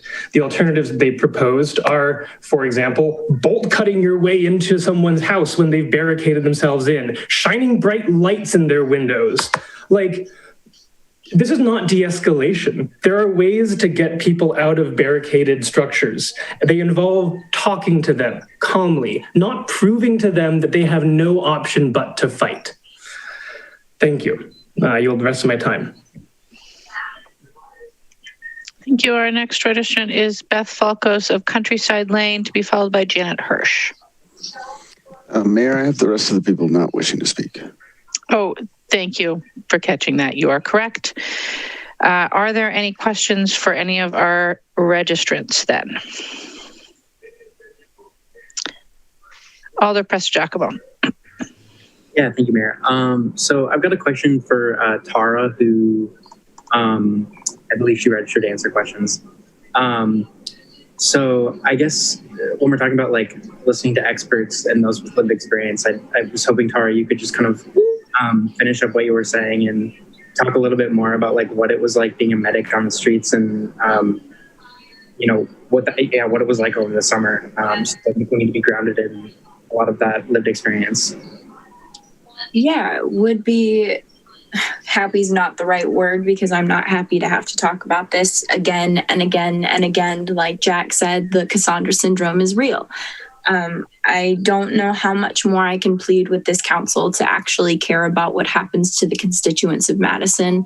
I'm tired of having to do it, but I will speak a little bit more because I've spoke about it in different meetings, and I don't know if people like Mayor Satya or anyone else on this committee were in some of those meetings. One of them was the PSRC meeting, specifically where I talked about what it was like to be in a house on Gilman Street on the third night of the protests, scrubbing tear gas out of a 16-year-old's eye. This 16-year-old was wearing contacts at the time. They were not intending to be out at the protest. They were literally just walking someone home and were tear gassed by Madison Police Department officers. This person was, 16, 17 years old. They were screaming in the shower as I was trying to pry their eyes open. They had called their grandmother, and I was trying to assure her over the phone that her grandbaby was going to be okay, not sure if that was even true. This woman had to sit there and listen to some of the most blood-curdling screams that I've ever heard in my entire life. Where is that in the report? Where is that in the report that Madison Police Department officers were tear gassing bystanders and people just walking through? That wasn't included, nor was the impact of this. They saw what they did to us. If you look at one of the first times in the videos of when the tear gas is being dispersed, one of the people standing in that lines is one of my best friends. They just stood there and took it to give the people behind them enough time to get out of the situation. That could have been a time that the Madison Police Department could have worked to de-escalate the situation, which is what they are required to do, because they weren't targeting the people that were breaking stores. They weren't targeting the people that were doing anything violent, because those people had already left. They were just tear gassing as a power trip. And we all know that to be true. They wanted to show people this is what happens when you go against power systems like us. What happened was despicable. Not only on that night on Gilman Street was I working to get tear gas out of people eyes, specifically that 16, 17-year-old, there were people that were just coming into the house because they had heard that somebody knew what to do. I was teaching people how to scrub it off, how to wash their clothes afterwards. I was getting calls from people that live on Franklin Street where they had gotten tear gas into their apartment. How do I get it off my skin? How do I get it out of my clothes? What do I do? For people to sit here and say that it is a tool, that's not a tool. That's a weapon. You don't weaponize against the people that you're supposed to protect in order to protect a building. I understand that businesses have been struggling, but also notice that that's not only at the fault of the protests that happened in the summer. Let's talk about the inability to support some of these businesses as we've been going through this COVID pandemic. It's not just on people that were protesting and people that had violently broken windows. Can answer any other questions, can provide you what it's like to have to get tear gas out of people's eyes, can explain that for you in great detail. Also, like with the amount of work that I was doing to protect the community, who do I bill for that? Because like if the police weren't going to do their job and community members like me had to step in, but they were getting paid, you know, however much money and however much overtime, I would also like compensation because like I'm tired. This is annoying and I shouldn't have had to do that. Are there any further questions? No, thank you. And thank you, Tara, for your mutual aid efforts on the streets this summer. Thank you, Alder. Any other questions for our registrants? Right, seeing none. President Carter? Move to accept the report. Is there a second? Second. Moved and seconded to accept the report. Are there questions for staff? Seeing none, is there discussion? Oh, Alder Foster, questions for staff? Yeah, I did for Attorney Haas. Go ahead. Thank you, Attorney Haas. Just wanted to confirm, so obviously the council approved as part of the consent agenda an ordinance change, but that is not in effect until it's signed and published, et cetera. So right now we're working under the current ordinance related to the solitary reports, correct? Correct. And can you just share real quickly the kind of the three options as it relates to that and what those mean for us? Sure. I'll just read directly from the ordinance, section 2.27. When the council receives a solitary report, which is a report that does not include recommendations for legislative action, the council can adopt, accept, or place on file the report. By adopting the report, that action means the council agrees with the report and that any policy recommendations therein are adopted as policy of the city, which the city and its agencies will be expected to follow. If the council accepts the report, that action means the council agrees with the report. If the council does not adopt or accept the solitary report, the report should be placed on file. And just to clarify, I think I mentioned this report does not include any recommendations. And I think that's really what I meant by it being a factual report. It's MPD's report. And so it can discuss or respond to any concerns about how it reported its findings. But by me saying it was a factual report, I meant that it tried to describe the facts and what it was assigned to do, and that it did not include any recommendations. Thank you. So the current motion to accept the report would signify that the council agrees with the report per our current ordinance. Exactly. But no, as I mentioned earlier, that does not include any action as a result of accepting the report. Correct. And if we did not want to adopt or accept, our other alternatives to place on file. Correct. Okay. Thank you.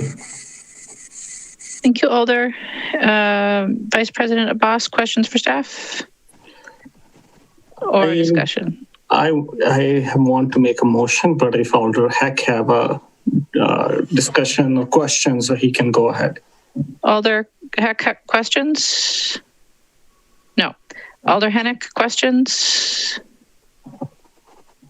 Yes, I just wanted to recognize any MPD staff that we have on the call here, and if they had any comments to respond to any of the other items that we've heard this evening. Thank you, Alder. Looks like we have Chief Barnes and Chief Wall with us. Would either of you like to speak to the Alder's question? I'm sorry, I think I missed the front end of it. What was the specific question? Alder Hennick? Yes, I was just asking Assistant Chief Wall if you had any comments or responses to the items that we had heard this evening on the nature of the report. Well, I guess I would make a couple very short comments. I think the report, I tried to respond exactly to the 4 things that were requested in the resolution and address those 4 points as best I could in the report and be responsive. As I think was pointed out, obviously the Quattrone Center is not yet done with their work, and I think having talked to their executive director and sort of monitored the progress they're making, they're doing a very deep dive and a very, very detailed look at, which is what we asked them to do, but they're looking at hundreds of hours of video and audio and documents, and I think they will really be in a position to tell a very comprehensive, fact-based, accurate, objective story of what happened last summer. And I personally look forward to that report, and I think I expect our work in response in terms of policy improvements will be, informed by their report.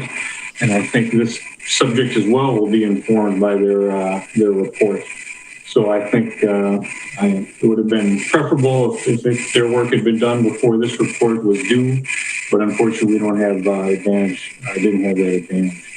And I think, certainly you've heard me talk last year on the larger topic, and I think the CS is an important tool for us. And the question that I think remains unanswered in anywhere that I've heard is what is the alternative in circumstances where we clearly have risk to life, public safety, imminent public safety concerns, taking this tool away with us just that are more likely to cause injury. And I think that is why I think it's an important tool for us to use.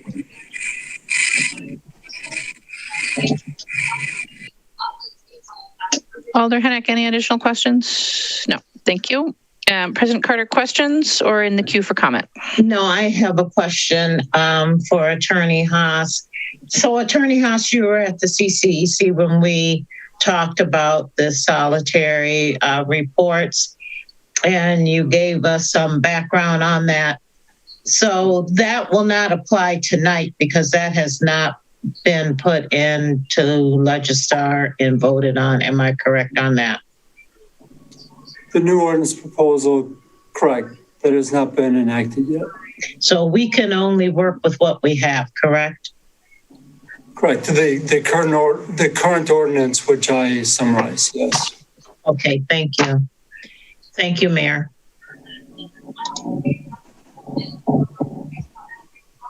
Thank you, Alder Carter. So now we'll go to discussion. Vice President Abbas. Yeah, I would like to do a motion to refer the report back to MPD and ask them to bring back the final report after the completion of Quattrone Center analysis. And if I get second, I will. Second. Thank you.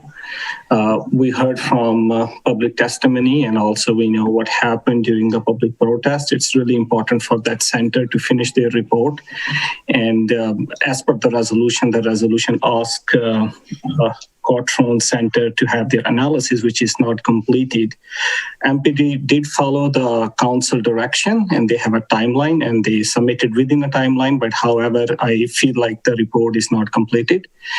For the benefit of the council to have all the information available, it's really important for us to send this back to MPD, and once the report Quattrone Center analysis are done, then MPD submit this back to Common Council with those additional information. Thanks. Thank you, Vice President Abbas. So the substitute motion is to refer On the question, Alder Heck. Thank you, Mayor. I'm going to just stay in the queue until this is dealt with because I'd like to make a different substitute motion. Do I need to wait until this is dispatched in one way or another? I think you do. We're 2 levels down now, and I think we have to deal with this before we go back around again. So let's see how this goes. I'll lower my hand, but I'll see how it goes. Thank you, Alder. Is there any discussion on the substitute motion? Alder Rummel. Thank you, Mayor. It would be nice to hear what some of all the options are, and this could be one, and this could still be on the table. So if the alder wanted to share what he was thinking, so that at least he could weigh it with all what's before us, I would appreciate that. Thanks. Thank you, Alder. Alder Campbell, you lowered your hand. Alder Heck, did you wish to speak to what your motion might be? If it's in order, I will, yes. If you're not making it, it's in order. Okay, thank you very much. Thanks, everyone. I don't very often speak at length, so thanks for your indulgence here. You might say that each of the 3 possible actions that we can take on this report, and now there's apparently a 4th, I was going to speak to accept, adopt, or place on file as detailed by Attorney Haas. And essentially in this situation, those are functionally equivalent. They don't really mean anything as he's detailed. It could be argued that because there are no overt policy recommendations in the report, then whether we accept, adopt, or place on file is irrelevant, as long as we do one of those 3. Chapter 2, Section 27 does not force us to take one of those 3 options.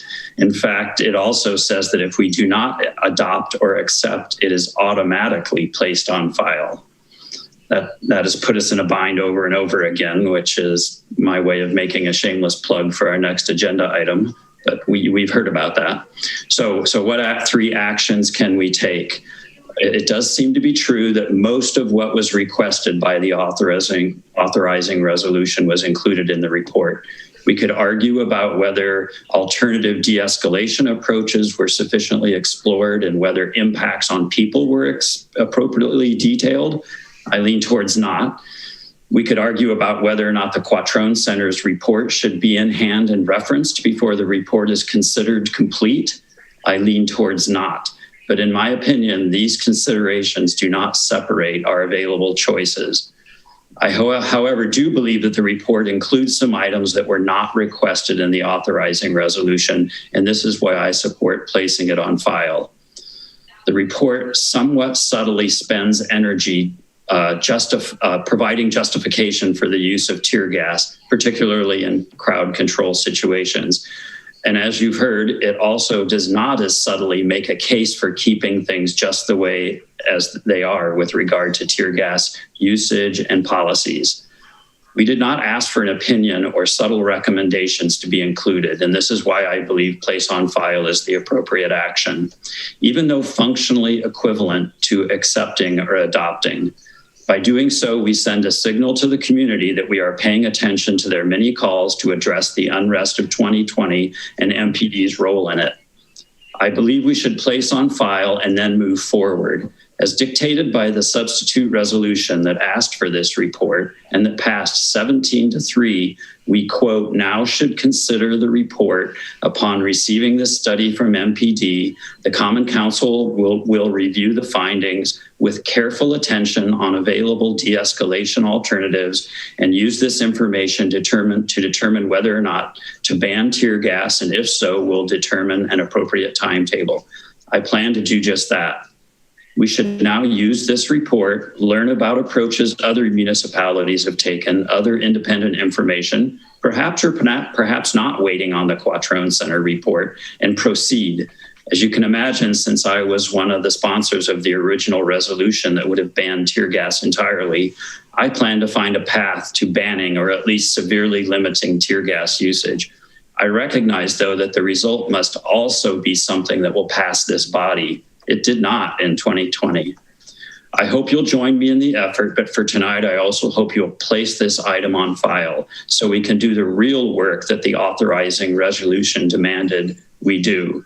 And in terms of referring it and waiting for the Quattrone Center, I don't really see that there's the need for that. That report will come out, and we can use it as we move forward on subsequent ordinance or resolution regarding tear gas banning. Thanks. Thank you, Alder. Alder Foster. Thank you, and thank you, Alder Heck, for that. I think that makes a lot of sense to me, and I appreciate what Alder Abbas is suggesting with the motion. I am very interested in reading that report as well, but without the certainty of knowing when that is going to come to us, and in particular at this point, I don't think keeping this report open and waiting for sort of a report from MPD on that Quattrone report. I think we'll get that one. We can interpret it as we will. So I will be voting no against referring this to some unknown time, and would support a future motion to place on file. Thank you. Thank you, Alder. The current motion is to refer. Is there any further discussion? Vice President Abbas? I know we are in a discussion mode, and I have one quick question. If you don't mind, I would like to ask to either Attorney Hess or Chief Wall. Without objection, go ahead, Alder. Yeah.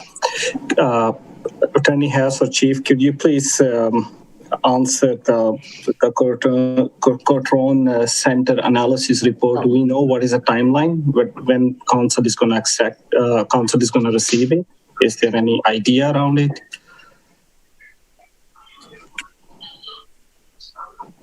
So the last time I spoke with the director, I think they were looking at July approximately as a timeline to finish their work. It's very labor intensive, and I think because they have so many community volunteer people involved in the process, they want to keep a reasonable workload level for the volunteers and the people that are participating. So that's I think the ballpark they're looking for is mid to late summer. Thank you. Thank you. No further questions.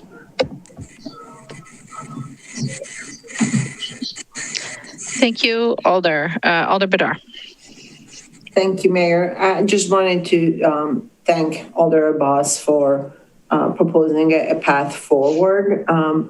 Although I am not sure I will support it, I just want to express my my gratitude for your thoughtfulness in proposing that, because the language of the actual original resolution did include the Quattrone Center. Mm-hmm. And I just want to acknowledge that it did, and that is why you are making this recommendation. I think that I come from the perspective that I think that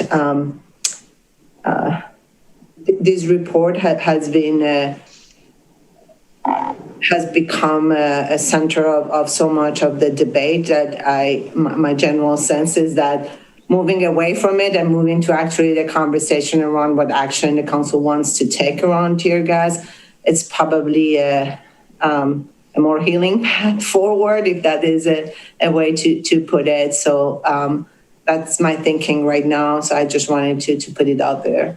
And while I have the microphone and being the lame duck that I am, I do want to go on record mentioning that for those that testify, that it is definitely not a healing path and very hurtful to continue to blame Black and Brown people for the state of State Street during the pandemic and COVID-19 and the effect that it has had on our overall economy. And so I think it would be really great to take some time to really do some learning and unlearning about how we continue to put the blame where blame should not be put. So that's it. Thank you. Thank you, Alder. I have no other alders in the queue. The current motion is to refer. I suspect a roll call will be requested. Yes. So all those in favor of referral, aye. Those opposed, no. As your name is called, and the clerk will call the roll.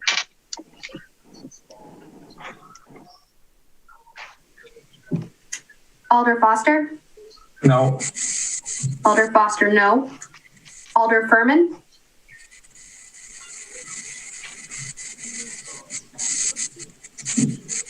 Sorry, that was no. Did I hear no? Okay. Alder Furman, no. Alder Harrington McKinney is excused. Alder Heck? No. Alder Heck, no. Alder Hennick? Yes. Alder Hennick, aye. Alder Kemble? No. Alder Kemble, no.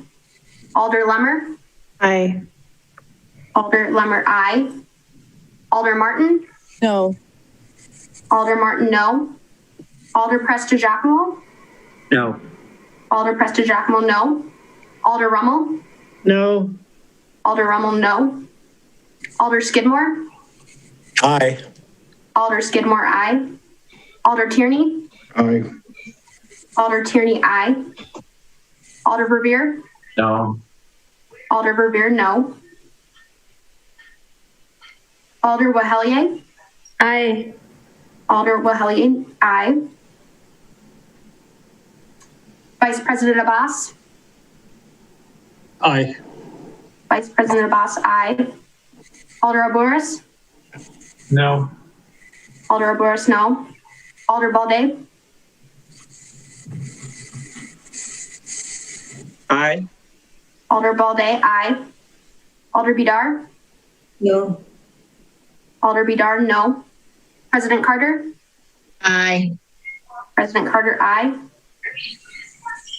Alder Evers? No. Alder Evers, no.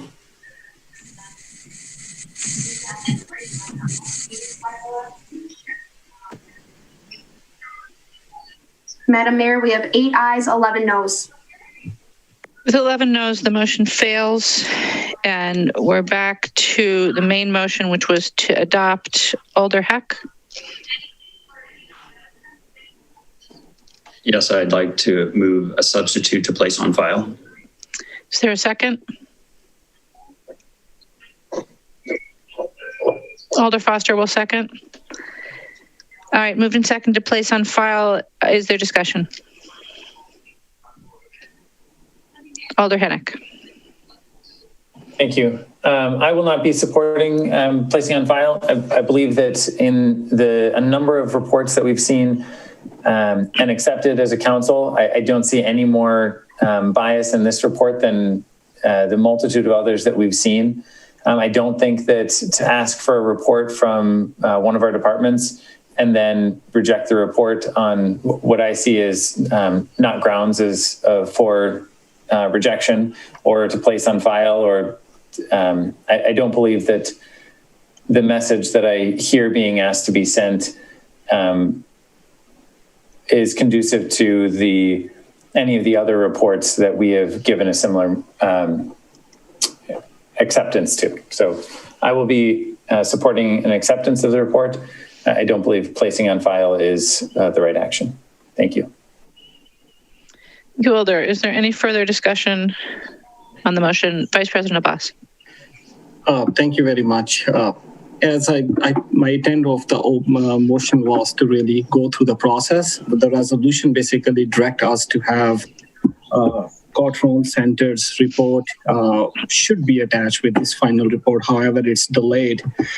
This particular report, as per attorney has said, is it's not giving us a direction, a recommendation to either ban or not ban. It's a simple question, either we as a council accept the report or not.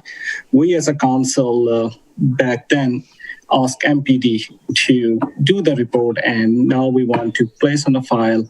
I do think so. I do want to promote the process. I think so. The right direction would be to wait and get the report, and probably we should also, as initially when we had this discussion back last year, to have independent monitor office to assess this report and then come back to council with recommendation.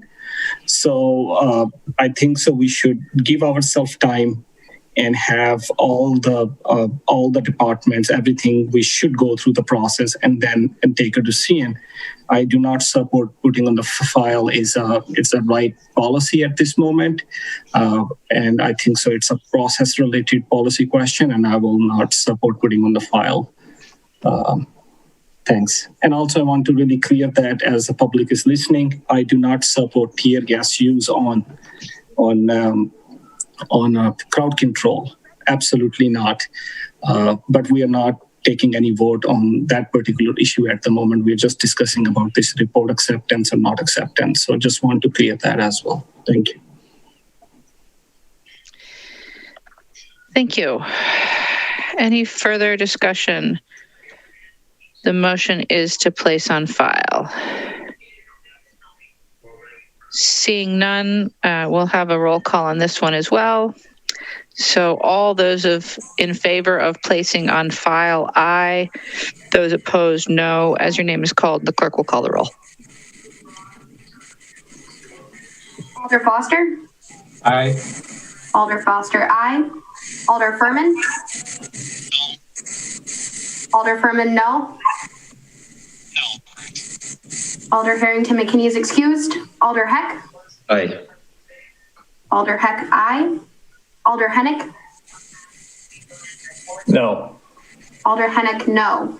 Alder Kemble? Aye. Alder Kemble, aye. Alder Lemmer? No. Alder Lemmer, no.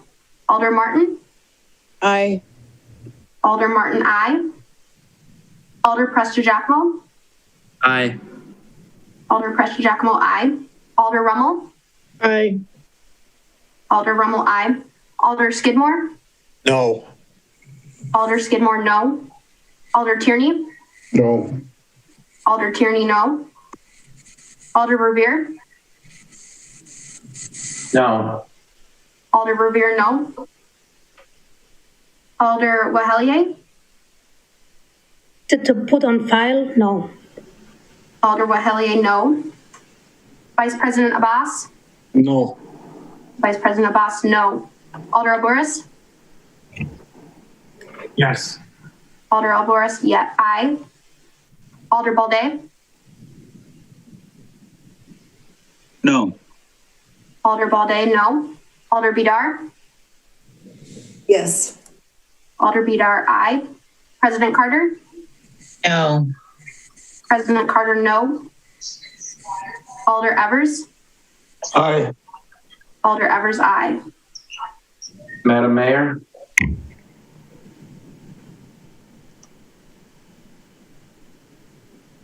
Alder Revere. I wish to change my vote, please, to aye. Alder Revere votes aye. Thank you. Madam Clerk? Of course you do. Madam Clerk? Madam Mayor, we have 10 ayes, 9 noes. Since neither option receives 11 votes, the motion fails. And we are back to the main motion of adopting. We've now tried 2 of the 4 options, folks. Is there discussion on the motion to adopt? Alder Foster. Yeah, just wanted to clarify. I believe the motion was to accept. Is that correct, President Carter? Did you move to accept, not to adopt? Or maybe the clerk can read back the original motion. Sorry, I was on mute. I moved to accept the report. Thank you for clarifying. So the motion before us is to accept the report. Is there discussion on acceptance of the report? Seeing none. Alder Bidar. Procedural clarification. If the motion to accept fails, Attorney Haas, what have we done? Attorney Haas, you're muted. That's a good question, because the ordinance says if the council does not adopt or accept the report is placed on file, motion to place on file has already been defeated. So if the council, I guess the council cannot take any action, and there's essentially no legal effect given the contents of the report. So sorry, I don't have a more definitive answer, but we're in kind of unique territory. Robert's rules can no longer help us, I'm afraid. Alder Badar. This is a comment that Robert fails us again. So I'm going to vote for Roberta. Yeah. So just a comment that I'm glad that we're clarifying this and other actions by the council. So thankful that this really shows how it does need clarification in the future. Thank you, Alder. So we're still on the motion to accept. I'm not seeing any further discussion. Is there objection? Alder Balde. So I just want to understand one way or the other when we vote now, what happens? It seems like, I don't know what is going to happen. If you say yay or the yay have it or the nay have it, what happens? Alder Balde, I think I'll turn to Attorney Haas on this one. That if the motion to accept passes versus if it doesn't pass. You're muted again, Attorney. I'm sorry. I think it's clear if the motion passes, the council is accepting the report under 2.27. I think if the motion does not pass, assuming the council does not want to take up a motion to adopt, you really exhausted the options under that ordinance. Unless there's a motion to conceivably refer to some other time period, would be an acceptable motion, but there really are not any other options under that ordinance. But the motion to refer also failed, so that will not be an option, I'm thinking. Correct, but it was a motion to refer specifically for the completion of the Quattrone Center report. So conceivably there could be a motion to refer until some other time or for some other event to happen. So if somebody also can somebody reconsider their vote just to make sure that we have a process again to move forward with the item? There could be a motion to reconsider by somebody who was on the prevailing side. Mm-hmm. Okay. All right. Thank you. Thank you, Alder. Alder Evers. Thank you, Mayor. To me, it's really not that complicated. The ordinance provides two paths for a motion to place on file or for an item to end up on file. One, you can directly vote to place it on file. Second, a motion to accept or adopt that fails places it on file. So there are simply two different paths. It's not that the only way this gets placed on file is if you directly vote for it. It seems to me from the clear wording of the ordinance. So I don't think it's that complicated. If a motion's made to accept and it gets voted down and we don't act on it, it gets placed on file. Attorney Haas, do you concur with Alder Evers' interpretation of the ordinance? Normally I would. The unique thing is, I don't know that ordinance anticipates a motion to place on file being defeated first.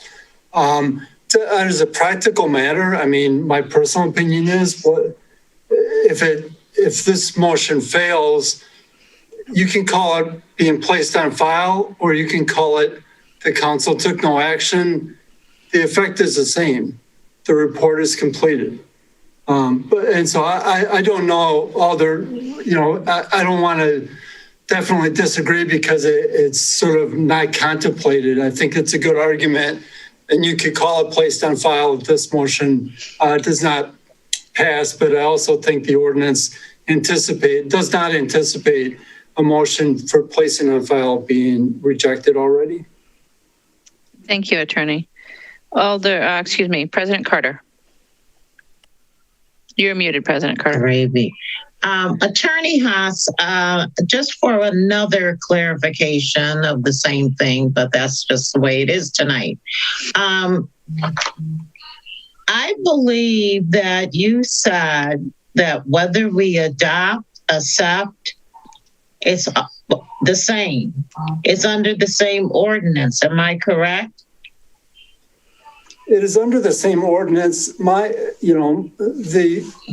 The confusing thing about the ordinance, to be frank, is that it talks about a solitary report being a report that does not include any legislative recommendations. And then it talks about adopting a report, meaning the council adopts any policy recommendations in a solitary report, which is not supposed to have any legislative recommendations.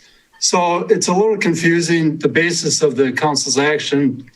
I mean, the ordinance, I think, just needs to be cleaned up, plain and simple. But, if you adopt the report, you're theoretically agreeing with the report and any policy recommendations, which in this report, there are no policy recommendations. Exactly. So in that sense, I guess I would agree. Adopting this report would be the same as accepting this report. Okay, that's what I thought. Thank you very much. Thank you, President Carter. Alder Rummel. Thank you, Mayor. I was looking for my notes and I didn't find them. I attended the last PSRC meeting, which I hadn't been in a while, and it was probably one of the more historic ones. I'll leave that as my editorial comment. But one of the parts of the conversation was whether the PRC should refer this report to one of its subcommittees.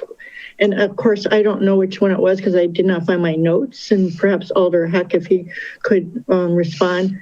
They thought that they could hold on to the report while we waited for the Cutrone Center. Once that report came, they could continue to work on making recommendations back to the council.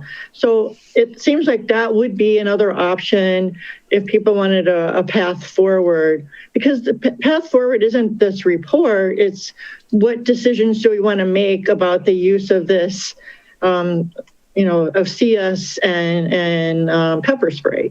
So that would be something else to consider instead of this circular logic of accept versus, this kind of point is like, no matter what, we could all abstain, it would fail, we could vote, not get enough votes.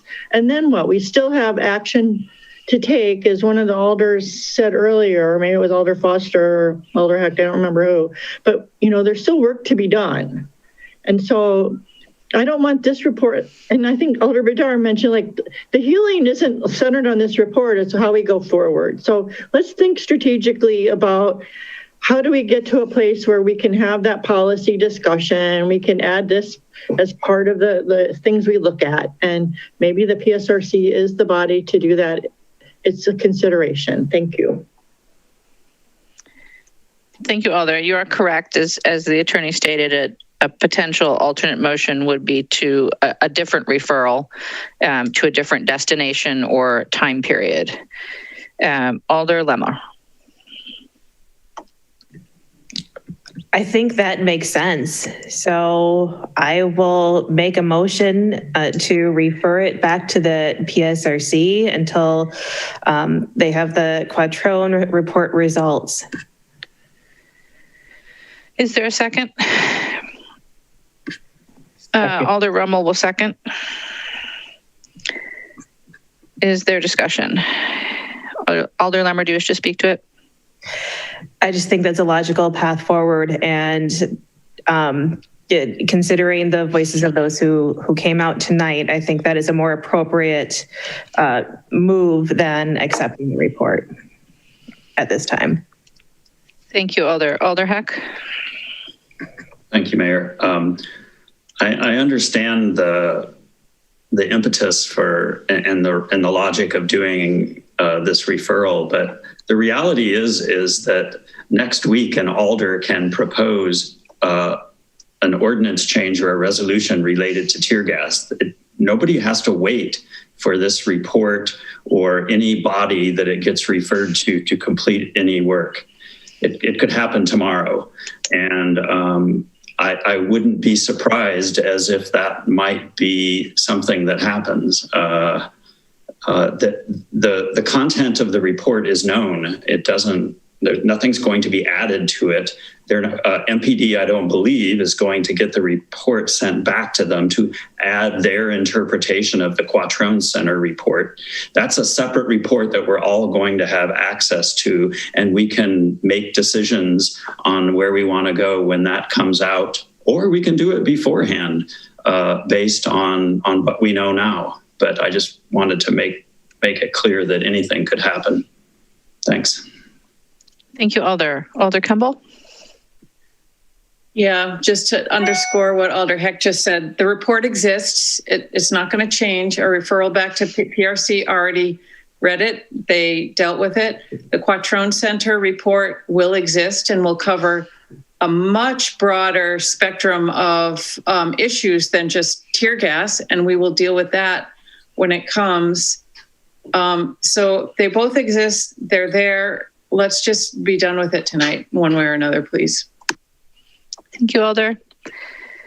Alder Furman. Thank you, Mayor. Hopefully, can people hear me? I think my mic hopefully is fixed. Nope. Barely, Alder Furman. Okay, I'll try to come back. Alder Balde. So how is this motion different from the motion that was brought forward by Vice President Said and it failed? Alder, it differs in that it refers it specifically back to the PSRC. Okay, thank you. Thank you, Alder. Alder Foster. Yeah, not to belabor this, but I just want to say that one of the things that came up in TFOG's work is the issues with referring things all over the place. And people that have shown up at all of these meetings to tell their stories and share their thoughts, and for us to just refer it again to PSRC because we don't want to deal with it or it's an uncomfortable vote, I think would be a really inappropriate thing to do for members of the public. I think we need, as Alder Campbell suggested, we need to just deal with this report now. We have the report. We should not be referring this around and continuing this and asking members of the public to continue to follow it along and give comment when nothing is going to change with the contents of the report. So I will be voting against the referral. Thank you, Alder. I believe Alder Furman, Alder Foster made your point. Right. Thank you. Alder Balde. No, my hand is up accidentally. I don't mean to azab. Thank you, Alder. President Carter. Carter. Let me just say something. I think I would agree with Foster and all this. Look, I think we all need to face the reality. I mean, if you want to vote this, let's vote this and move forward. If we think the report is not complete, then let's refer it until such time when it is complete. But I think we need to really find a way forward. So I'll call to question the motion on the floor and let's move forward. Thank you. Thank you, Alder Balde. We have only one other Alder in the queue. Is there any objection to allowing President Carter to speak, and then we'll go to the question? Seeing none. President Carter? I was just going to call the question. Thank you. Very good. Thank you, President Carter. So the question is called. The motion is to refer to PSRC until such time as we have the Quattrone Center report. I guess we'll do a roll call on this one as well, folks. So all those in favor of the referral, aye. Those opposed, no. As your name is called, and the clerk will call the roll. Alder Foster. No. Alder Foster, no. Alder Furman. No. Alder Furman, no. Alder Harrington McKinney excused. Alder Heck. No. Alder Heck, no. Alder Hennick. No. Alder Hennick, no. Alder Campbell. No. Alder Campbell, no. Alder Lemmer. Aye. Alder Lemmer, aye. Alder Martin. No. Alder Martin, no. Alder Prestigiacomo. No. Alder Preston Giacomo, no. Alder Rummel? No. Alder Rummel, no. Alder Skidmore? No. Alder Skidmore, no. Alder Tierney? No. Alder Tierney, no. Alder Revere? No. Alder Revere, no. Alder Wehelier? No. Alder Wehelier, no. Vice President Abbas? No. Vice President Abbas, no. Alder Alboris? No. Alder Alboris, no. Alder Balde? No. Alder Balde, no. Alder Bidar? No. Alder Bidar, no. President Carter? No. President Carter, no. Alder Evers? No. Alder Evers, no.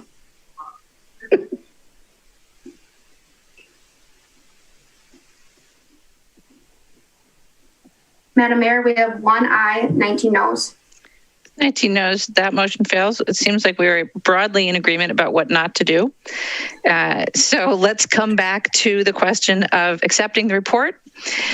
Is there any further discussion? No. We'll go to a roll call vote. So the motion is to accept the report.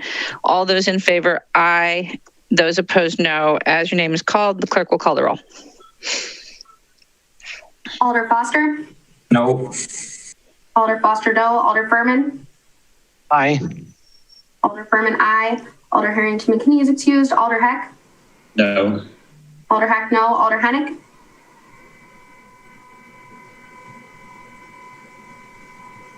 Alder Hennick? Aye. Alder Hennick, aye. Alder Campbell? No. Alder Campbell, no. Alder Lummer? Aye. Alder Lummer, aye. Alder Martin? No. Alder Martin, no. Alder Preston Giacomo? No. Alder Preston Giacomo, no. Alder Rummel? No. Alder Rummel, no. Alder Skidmore? Aye. Alder Skidmore, aye. Alder Tierney? Aye. Alder Tierney, aye. Alder Revere? No. Alder Revere, no. Alder Wehelier? No. Alder Wehelier, no. Vice President Abbas? Aye. Vice President Abbas, aye. Alder Alboris? No. Alder Alboris, no. Alder Balde? Alder Balde, Aye. aye. Alder Bidar? No. Alder Bidar, no. President Carter? Aye. President Carter, aye. Alder Evers? No. Alder Evers, no.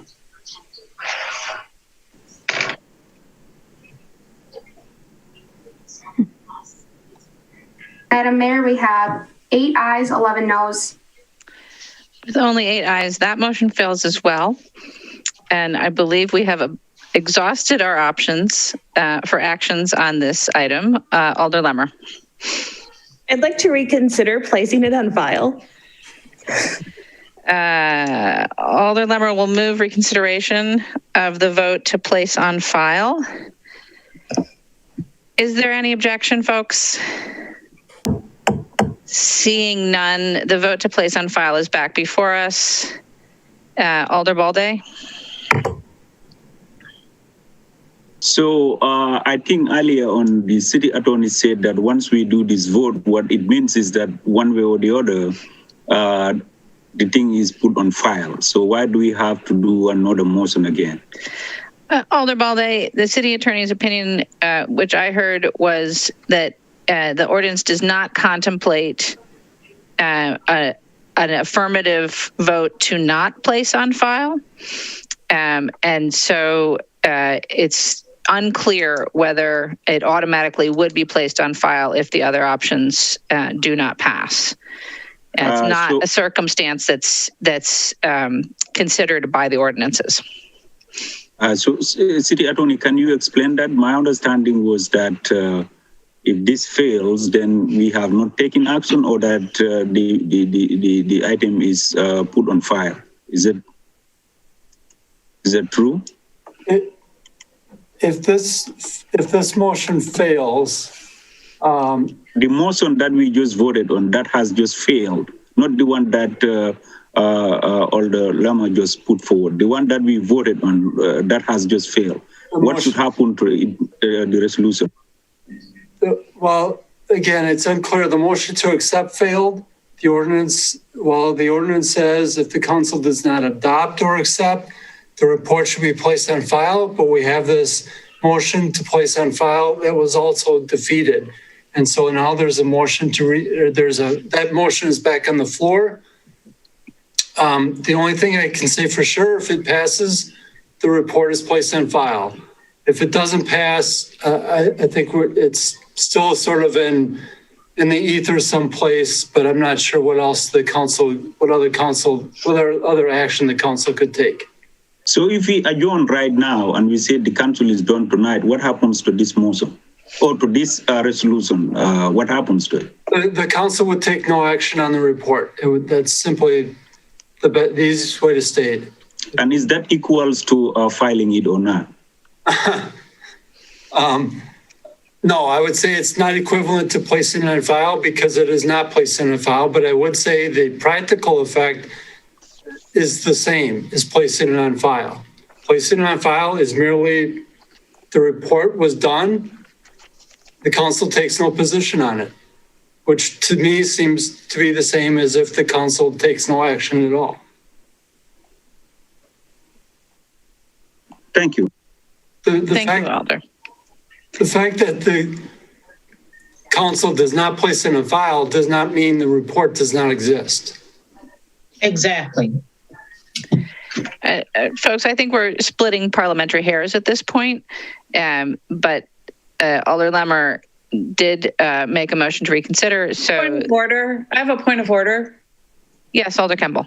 How does one determine the prevailing side in a motion which doesn't have a prevailing side, which the motion to place on file did not have? How do you determine what's the prevailing side to be able to make a motion to reconsider? Attorney Haas? The prevailing side is that the motion was defeated. So that's the prevailing side. So somebody who voted against the motion to place on file can make a motion to reconsider. All right, so the motion to place on file is back before us. I'm not seeing any additional discussion. I presume a roll call vote is requested. So we will once more into the breach, dear friends. Those in favor of placing on file, aye. Those opposed, no, as your name is called, and the clerk will call the roll.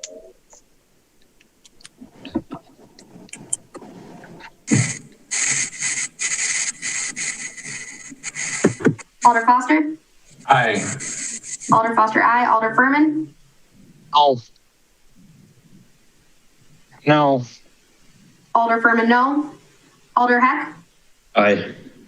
Alder Heck, aye. Alder Hennick? Bill. Alder Hennick, no. Alder Kemble?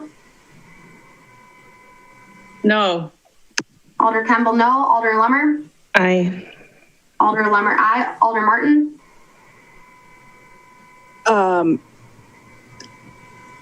No. Alder Martin, no. Alder Prestigiacomo? No. Alder Prestigiacomo, no. Alder Rummel? Is this to reconsider? I'm sorry, I missed something. Oh, no, Alder, the vote is to place on file. Okay, aye. Alder Rummel, aye. Alder Skidmore? No. Alder Skidmore, no. Alder Tierney? No. Alder Tierney, no. Alder Revere? Aye. I'm sorry, Madam Clerk, could you pause, please? I see that there's substantial confusion amongst alders. So just to be clear, Alder Lemmer requested reconsideration of the motion to place on file. I asked if there was objection to reconsidering the item. There was no objection, which brings the motion to place on file back in front of us. Alder Lemmer is in order in making that request. So we now have the motion to place on file back in front of us. There was no discussion. We are now voting on the to place on file. So an aye is to place on file. A no is to not place on file. Alder Kemble and then Alder Prestigiacomo. I thought that had to be a motion and seconded, and I didn't hear a second, and I really thought we were voting on reconsideration. But if we are voting on the motion to reconsider, I would like to change the motion to place on file. I would like to change my vote to aye. I'm going to suggest that we go back to the top on the motion to place on file and start again. All right, I'm seeing broad agreement there and no objection. So once again, the motion is to place on file. All those aye. All those to place on file aye. Those opposed no. As your name is called, and the clerk will call the roll. Alder Foster? Yes, please. Alder Foster, aye. Alder Furman? No. Alder Furman, no. Alder Heck? Aye. Alder Heck, aye. Alder Hennick? No. Alder Hennick, no. Alder Kemble? Aye. Alder Kemble, aye. Alder Lemmer? Aye. Alder Lemmer, aye. Alder Martin? Aye. Alder Martin, aye. Alder Prestigiacomo? Aye. Alder Prestigiacomo, aye. Alder Rummel? Aye. Alder Rummel, aye. Alder Skidmore? No. Alder Skidmore, no. Alder Tierney? No. Alder Tierney, no. Alder Revere? Aye. Alder Revere, aye. Alder Wahelier? No. Alder Wahelier, no. Vice President Abbas? Aye. Vice President Abbas, aye. Alder Alvarez?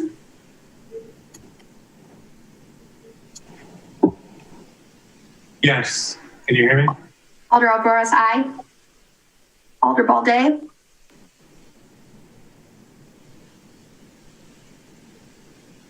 Alder Balde?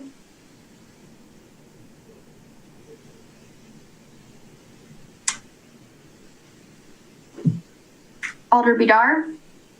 Aye. Alder Bidar, aye. President Carter?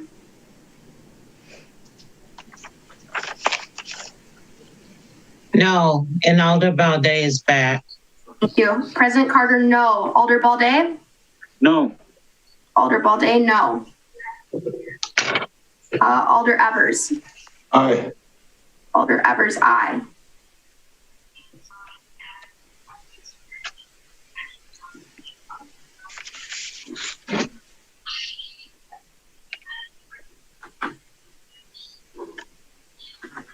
Madam Mayor, we have 11 ayes and 8 noes. Thank you. With 11 ayes, the item is placed on file. And that brings us to the end of our agenda, folks. Are there any announcements or introductions from the floor? Seeing none. I think the item that I was supposed to introduce was introduced as part of the consent agenda, Mayor. Is that true? That is correct, Alder Balde. Thank you. Seeing no further items, Alder Wahilihe. I move to adjourn. Second. Moved and seconded to adjourn. Is there any objection to recording unanimous vote in favor of adjournment at 9:05 p.m.? Roll call. I'm just joking. Seeing no objection, we are adjourned. Thank you all and have a good rest of your night.